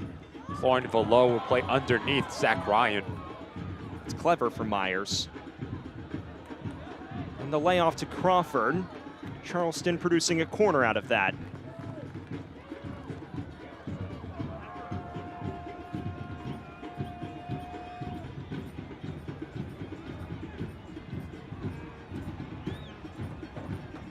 Fans, this corner kick is brought to you by the Pieper Law Firm, the official legal services partner of the Charleston Battery. It is Charleston's first corner in about 20 minutes' time. A match that hangs on a knife edge. Plenty of stakes at play. Juan David Torres to the back post. It is loose! Charleston back in front! It's Arturo Rodriguez! Momentum stymied for Lowden. Perfect set-piece execution, and Rodriguez the beneficiary. Charleston 2, Lowden 1. Mentioned it earlier, Lowden United over the last couple games has really struggled with defending set pieces. No one makes a play on the ball. Can never allow a ball to bounce in around that 18-yard box, especially about 3 yards away. Arturo Rodriguez, too much quality. Hugo Farouk cannot come out quick enough. Puts it to the back of the net. And just like that, Charleston, one goal up yet again. A brutal break for Lowden. Having a chance to go in front moments ago, they pay the price on the set piece. Just the third goal of the season from Arturo Rodriguez. But Charleston putting themselves in front. Fans' Battery goal with a sparkling finish is brought to you by Diamonds Direct. It is Charleston 2, Lowden 1. The visitors in desperate need of 2 goals in the final 20 minutes to keep their playoff hopes alive. This brings you to think how important that chance was from Bitois. If he finds it back on net, this game is completely different. Momentum is on Lowden's back. Not clinical in your attacking 18-yard box, not clinical in your defending 18-yard box against a team like Charleston Battery. You will get punished. And they've done just that. Below. This is Keegan Tingy. Cross is cut out at the source, but a corner results. Rodriguez knows a thing or two about big goals. He had 2 goals and 2 assists in the playoffs last year as part of that run to the USL Championship final. Also scored that sensational free kick in the Eastern Conference Finals against Lou City. Beginning to unlock postseason form off the bench tonight. It will be Velo to deliver this corner kick. does Lowden have a retort in its back pocket?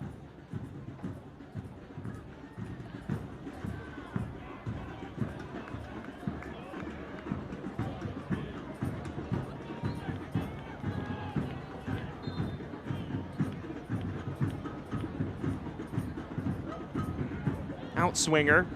It was flicked along briefly. It's like Bitois got a touch to it. Awua's cross. Flicked along by Ryan. Nothing really comes of it just yet.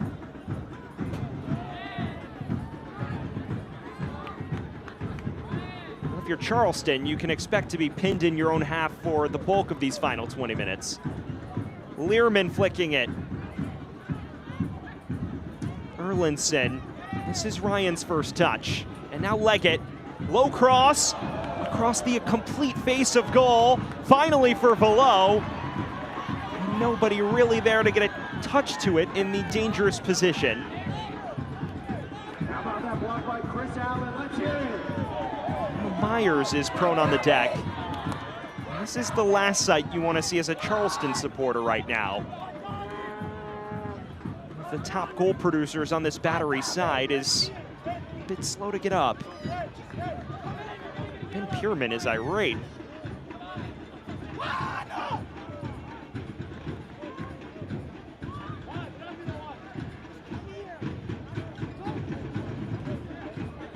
Myers is back to his feet now. Pierman is still trying to communicate with our lead official.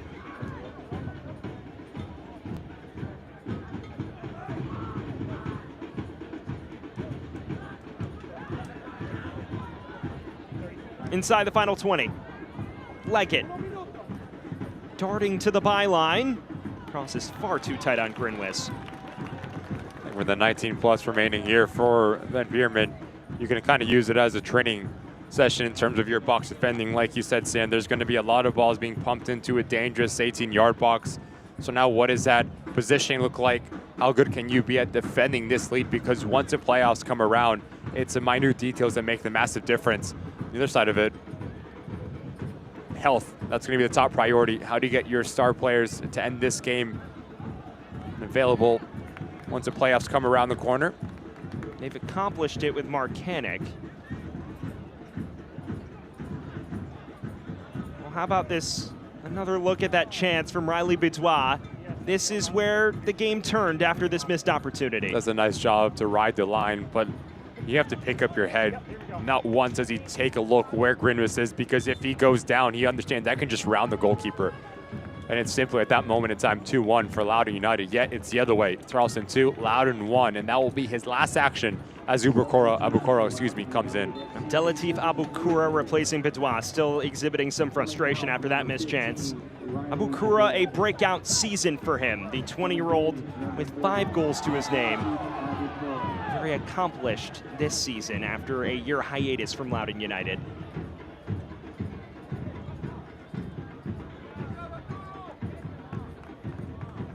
Fans, the Battery have a brand new look on and off the field this year thanks to Hummel, the club's official jersey provider. Check out the full line of new Battery gear, including the custom 2024 kits, by visiting shop.charlestonbattery.com.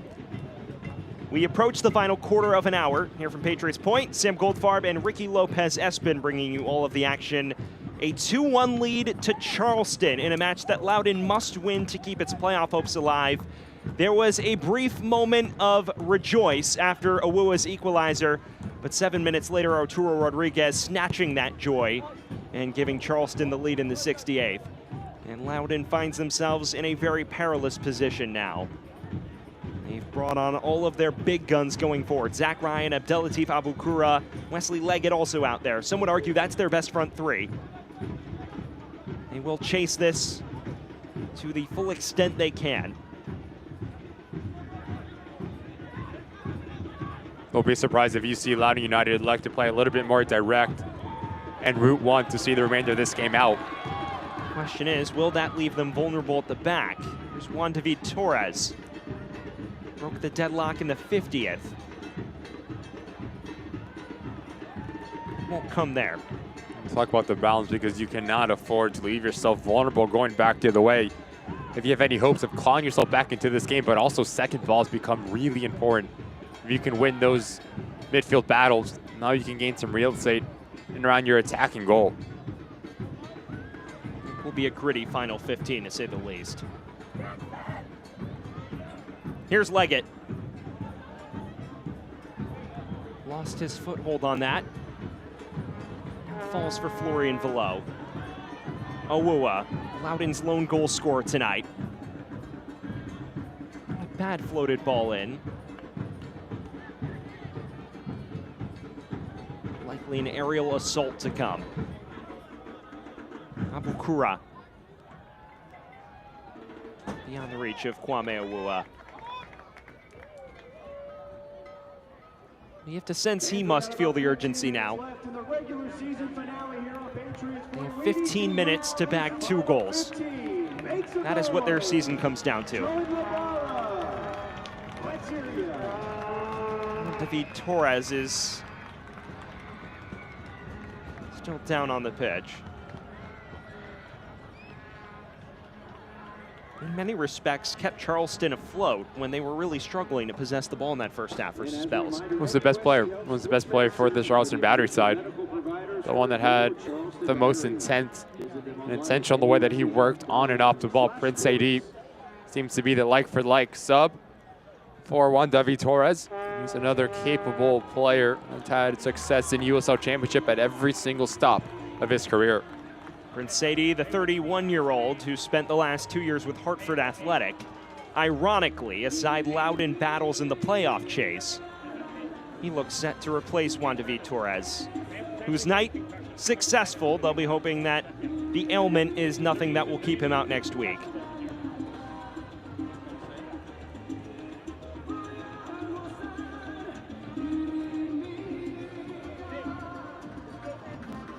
That is Juan David Torres' night. The way this season has gone, you have the feeling Charleston will want him to be a part of this organization for quite some time. Like for like change, Prince Sadie, the USL Championship veteran, to replace him.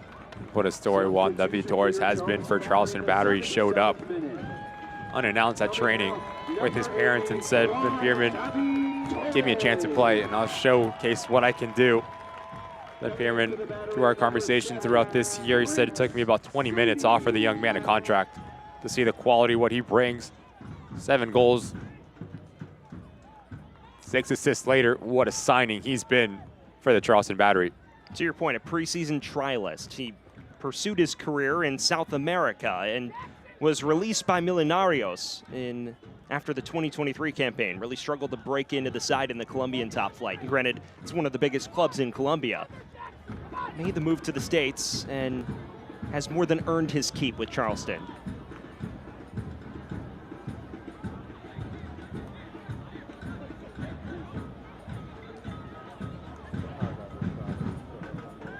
Lowden continuing to ping balls forward. Owuwa manages to keep this in play. Doesn't manage to find a man in a white shirt. Sadie.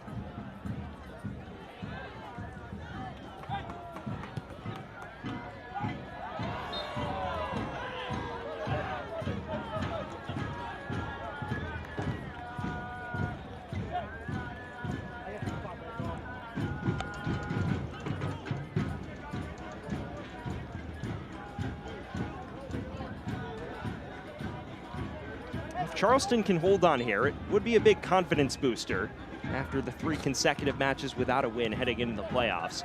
It's been a gritty performance, but it's been a victory in a postseason-like environment with a team playing for its life. Obviously, there's still plenty of time to see this result out. Lowden could present some plot twists.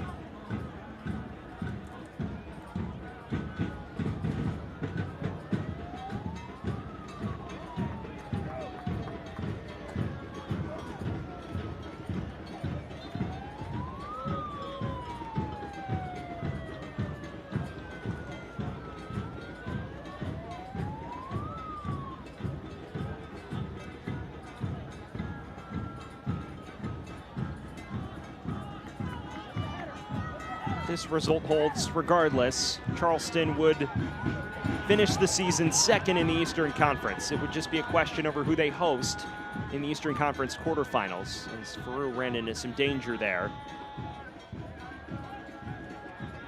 Victory now would put them on 64 points to end the campaign, more than respectable. Especially considering 2 seasons ago they were languishing in 12th. A side that had only made 1 postseason, as Awuah is offside, in their previous 6 campaigns prior to last year. It's a Charleston side that is the joint longest running American professional soccer club, established in 1993. Their 32nd pro campaign, although they celebrated their 30th anniversary last year. You see the support, always vocal at Patriots Point.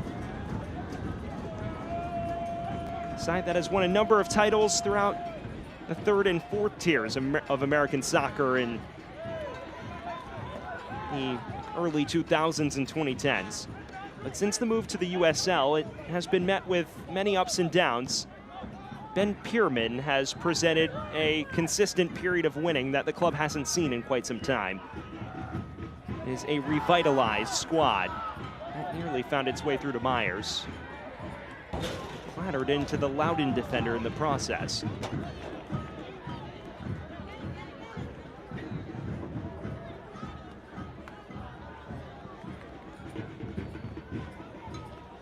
It's Keegan Hughes who's slow to get up.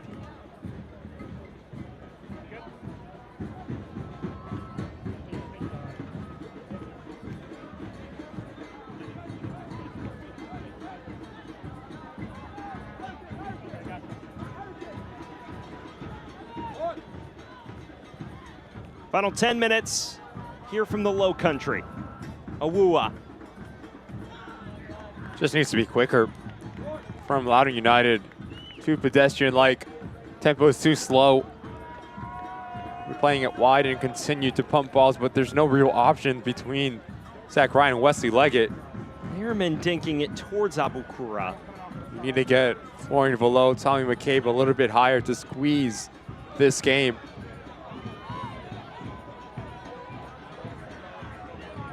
Doesn't matter if you lose by 3 or 4 goals now. Get every single body higher up the field, try to claw and draw this thing even and make it interesting on the back end of it. There's nothing to lose at this point for Lowden.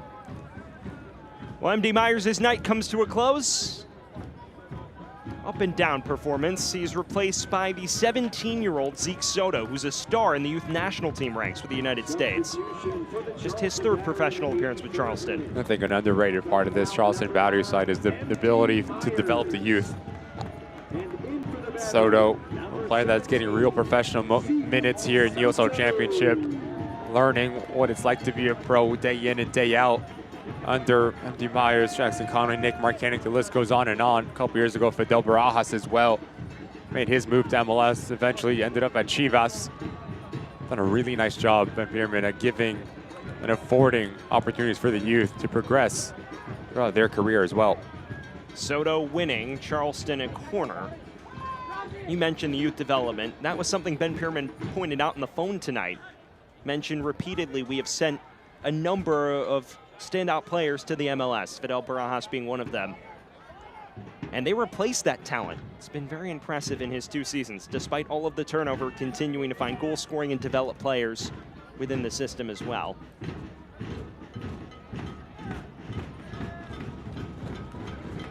In swinger. Soto got his head to it. He's unable to steer it on target. But yet again, struggling to defend set pieces. Loudoun United, you cannot afford to lose that individual duel. Triple change now. Nagy for Awuah. And how about this? Tommy Williamson and Robbie Dambrot getting set to enter as well. Loudoun going after this. Meanwhile, Leggett's night comes to a close. It is Williamson who has a big goal in him.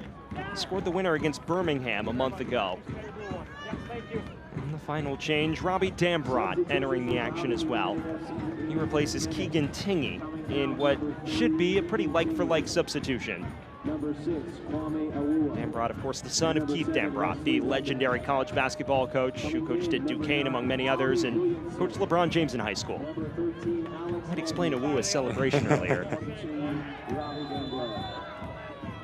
Yellow card is shown to Erlinson after the reckless challenge.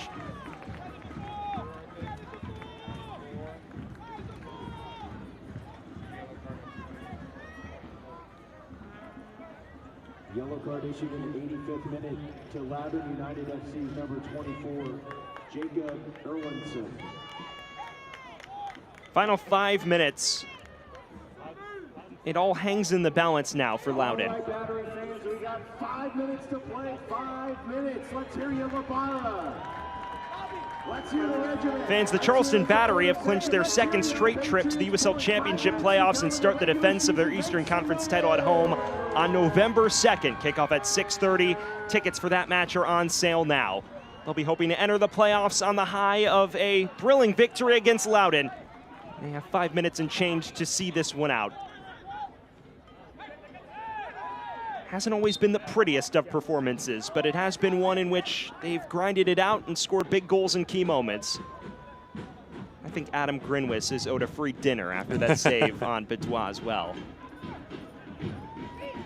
Sam Goldfarb and Ricky Lopez-Espin bringing you all of the action tonight from Patriots Point, the new home of the Charleston Battery that also houses the College of Charleston's men's and women's soccer programs. Not a shabby league, the CAA, by any regard.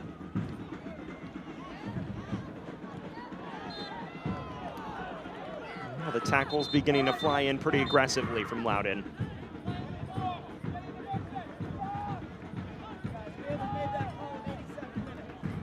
And finally, fans, we ask everyone to give a huge round of applause for the season members that attended 100% of this season's matches.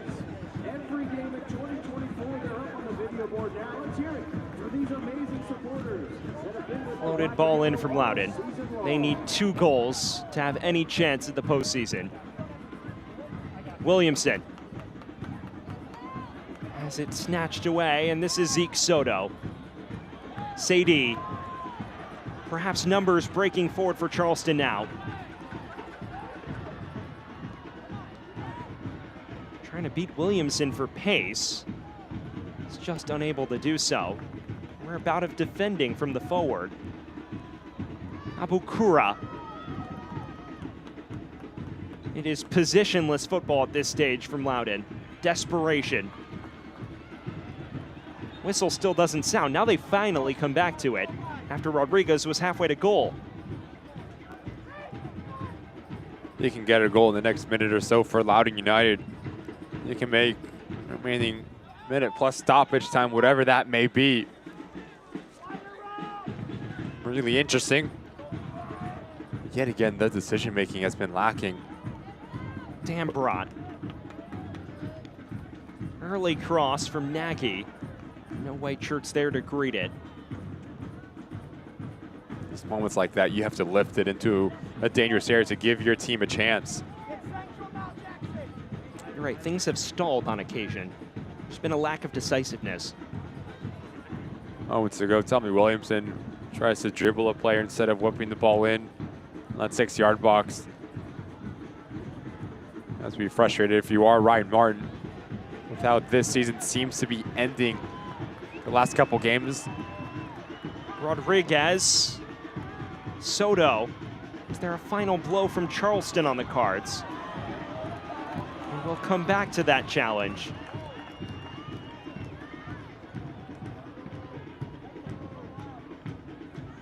You look a little surprised. Yeah, initially I think Soto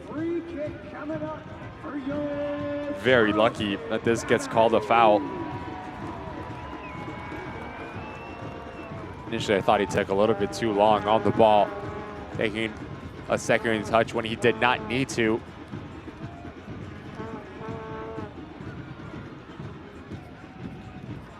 Tom McCabe does well to stand him up.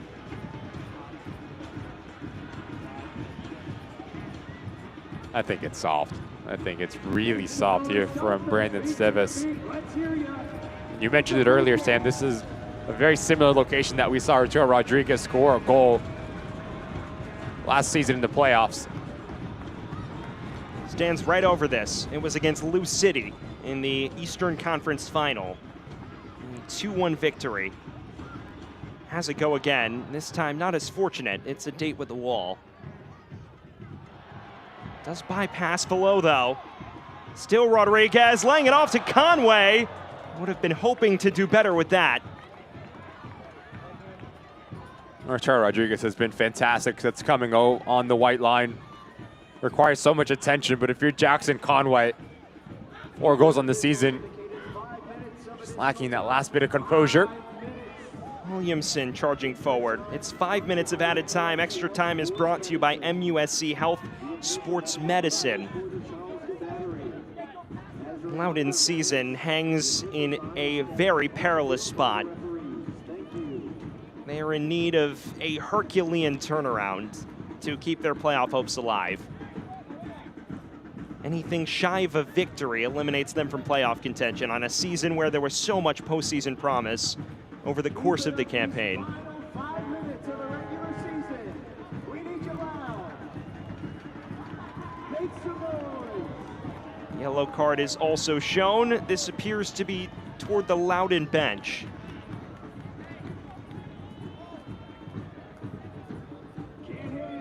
Ryan Martin seems displeased.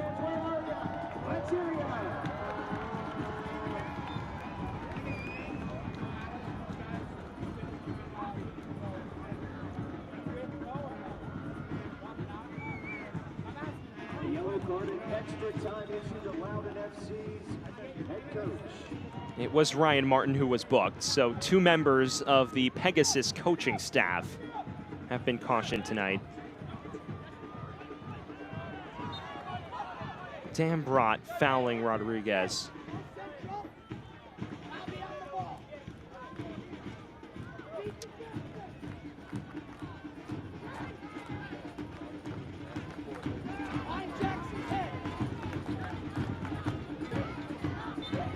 It's looking like Loudoun's regular season will inch to a very disappointing conclusion. And you can't put it all on this game, Ricky. They put themselves in this position, winning only 2 of their last 10, entering tonight. 1-1 in their last 5, scoring 1 goal in that stretch, Loudoun United. And it was very frustrating for Ryan Martin. 2 of those games were at home against teams that were in and around that playoff push against you. Indy 11, you lose 1-0. Pittsburgh Riverhounds last time out, which was a massive match, you lose 2-0. That feels like it was the 6-pointer that doomed them. 100%. A massive of a game because you did quite well beating Hartford away from home weeks before that. So you had everything in your power. You controlled your own destiny, this Loudoun United side, but it was mistake after mistake, especially in the back. That's going to leave this team wanting more. You see the frustration etched on some of the players' faces at this point. I think the realization's starting to set in.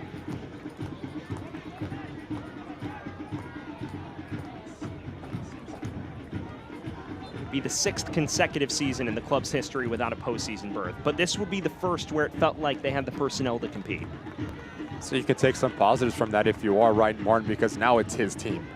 He has the ability to pick and choose what players he wants, who he's going to have in training day in and day out, who he's going to re-sign or let go, whatever it may be. So there is a foundation which he's starting to build, and you can see that. You can see that this Loudoun United side is starting to turn their corner from more of a developmental team into a team that can really compete in the USL Championship. And Ben Pierman mentioned it. He said that there's clear impressions from Wilfred Nancy at the Columbus Crew in how Loudoun tries to play. Ryan Martin now feels he has the personnel to do that. So there is a foundation built, to your point. But it won't lessen the disappointment that comes with this result or the closing stages of the campaign for Loudoun. Sadie, we are in the final minute of added time.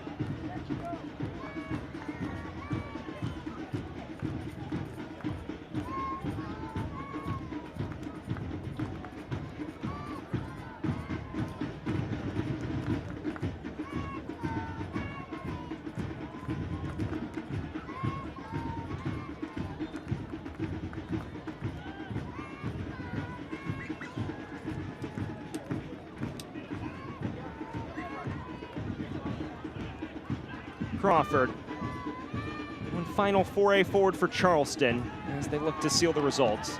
Would snap a 3-match skid themselves. Rodriguez is sent tumbling. Crawford and Dambrot having words.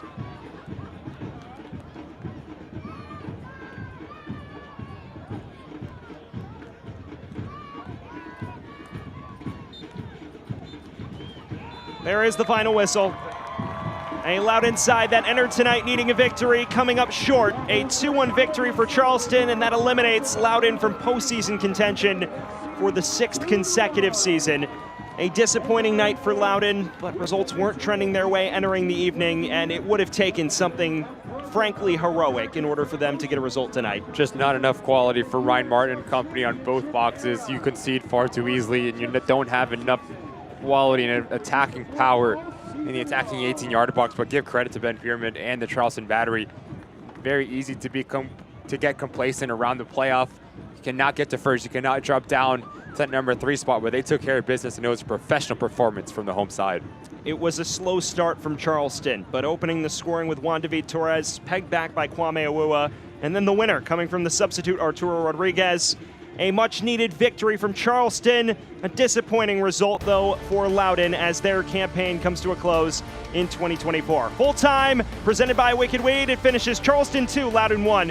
When we return, a look back at the standout moments from those 90 minutes.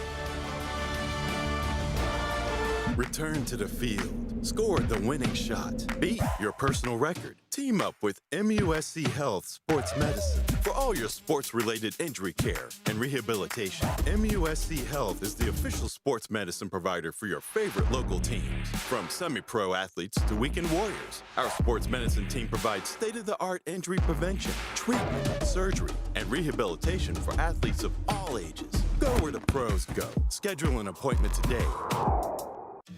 When you know that you're finally home, and that long stretch of road falls behind that line. Won't stop, don't stop, believe and tell me what you want, I want you see it. 'Cause right here, right now, you can be anybody. Hola. ¿Alguna otra cerveza? No, Michelob Ultra. Ok, ahora vuelvo. Back here from Mount Pleasant, where it's time to award tonight's Heineken Man of the Match, and who else but Juan David Torres, who opened the scoring with his sensational 51st-minute strike, a knuckling finish that found its way into the back of the net, and he receives the honor for breaking the seal on the goals tonight. As we take a look at this 90 minutes played out, we'll start in this second half, and it starts with a dead ball, but look at Loudoun United. No one closes down the space, but the technical ability from Juan David Torres. Fantastic. The way that he strikes through the ball gives it that knuckling effect, and he lands on his striking foot, so that gives him the power.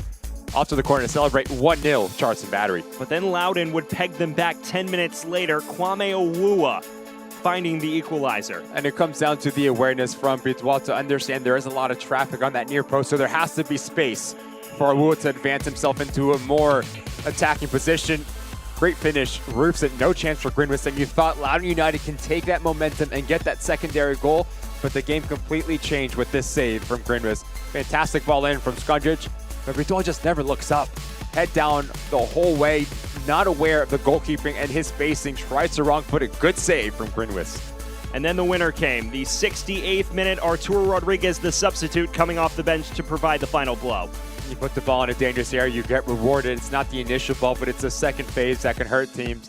No question about the finish from Arturo Rodriguez. 2 goals for Charleston Battery, 3 points, and the postseason approaches. Those were our full-time highlights presented by Michelob Ultra. Now time for the full-time stats presented by Heineken.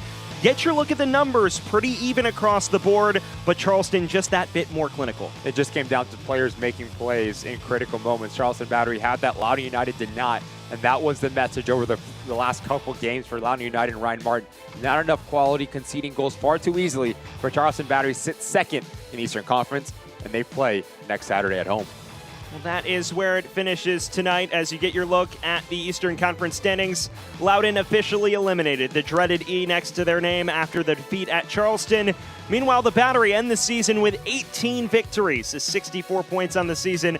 They lose only 6 games, which is level with the Eastern Conference winners, Louisville City. They enter the playoffs as the 2nd seed in the East. Well, that is where it finishes tonight from Patriots Point. A 2-1 victory for Charleston to snap the 3-match winless duck and enter the postseason on a high, while Loudoun's season comes to a close. For my partner, Ricky Lopez-Espin, I'm Sam Goldfarb, saying so long from South Carolina, where Charleston wins 2-1. Have a great rest of your night, everyone.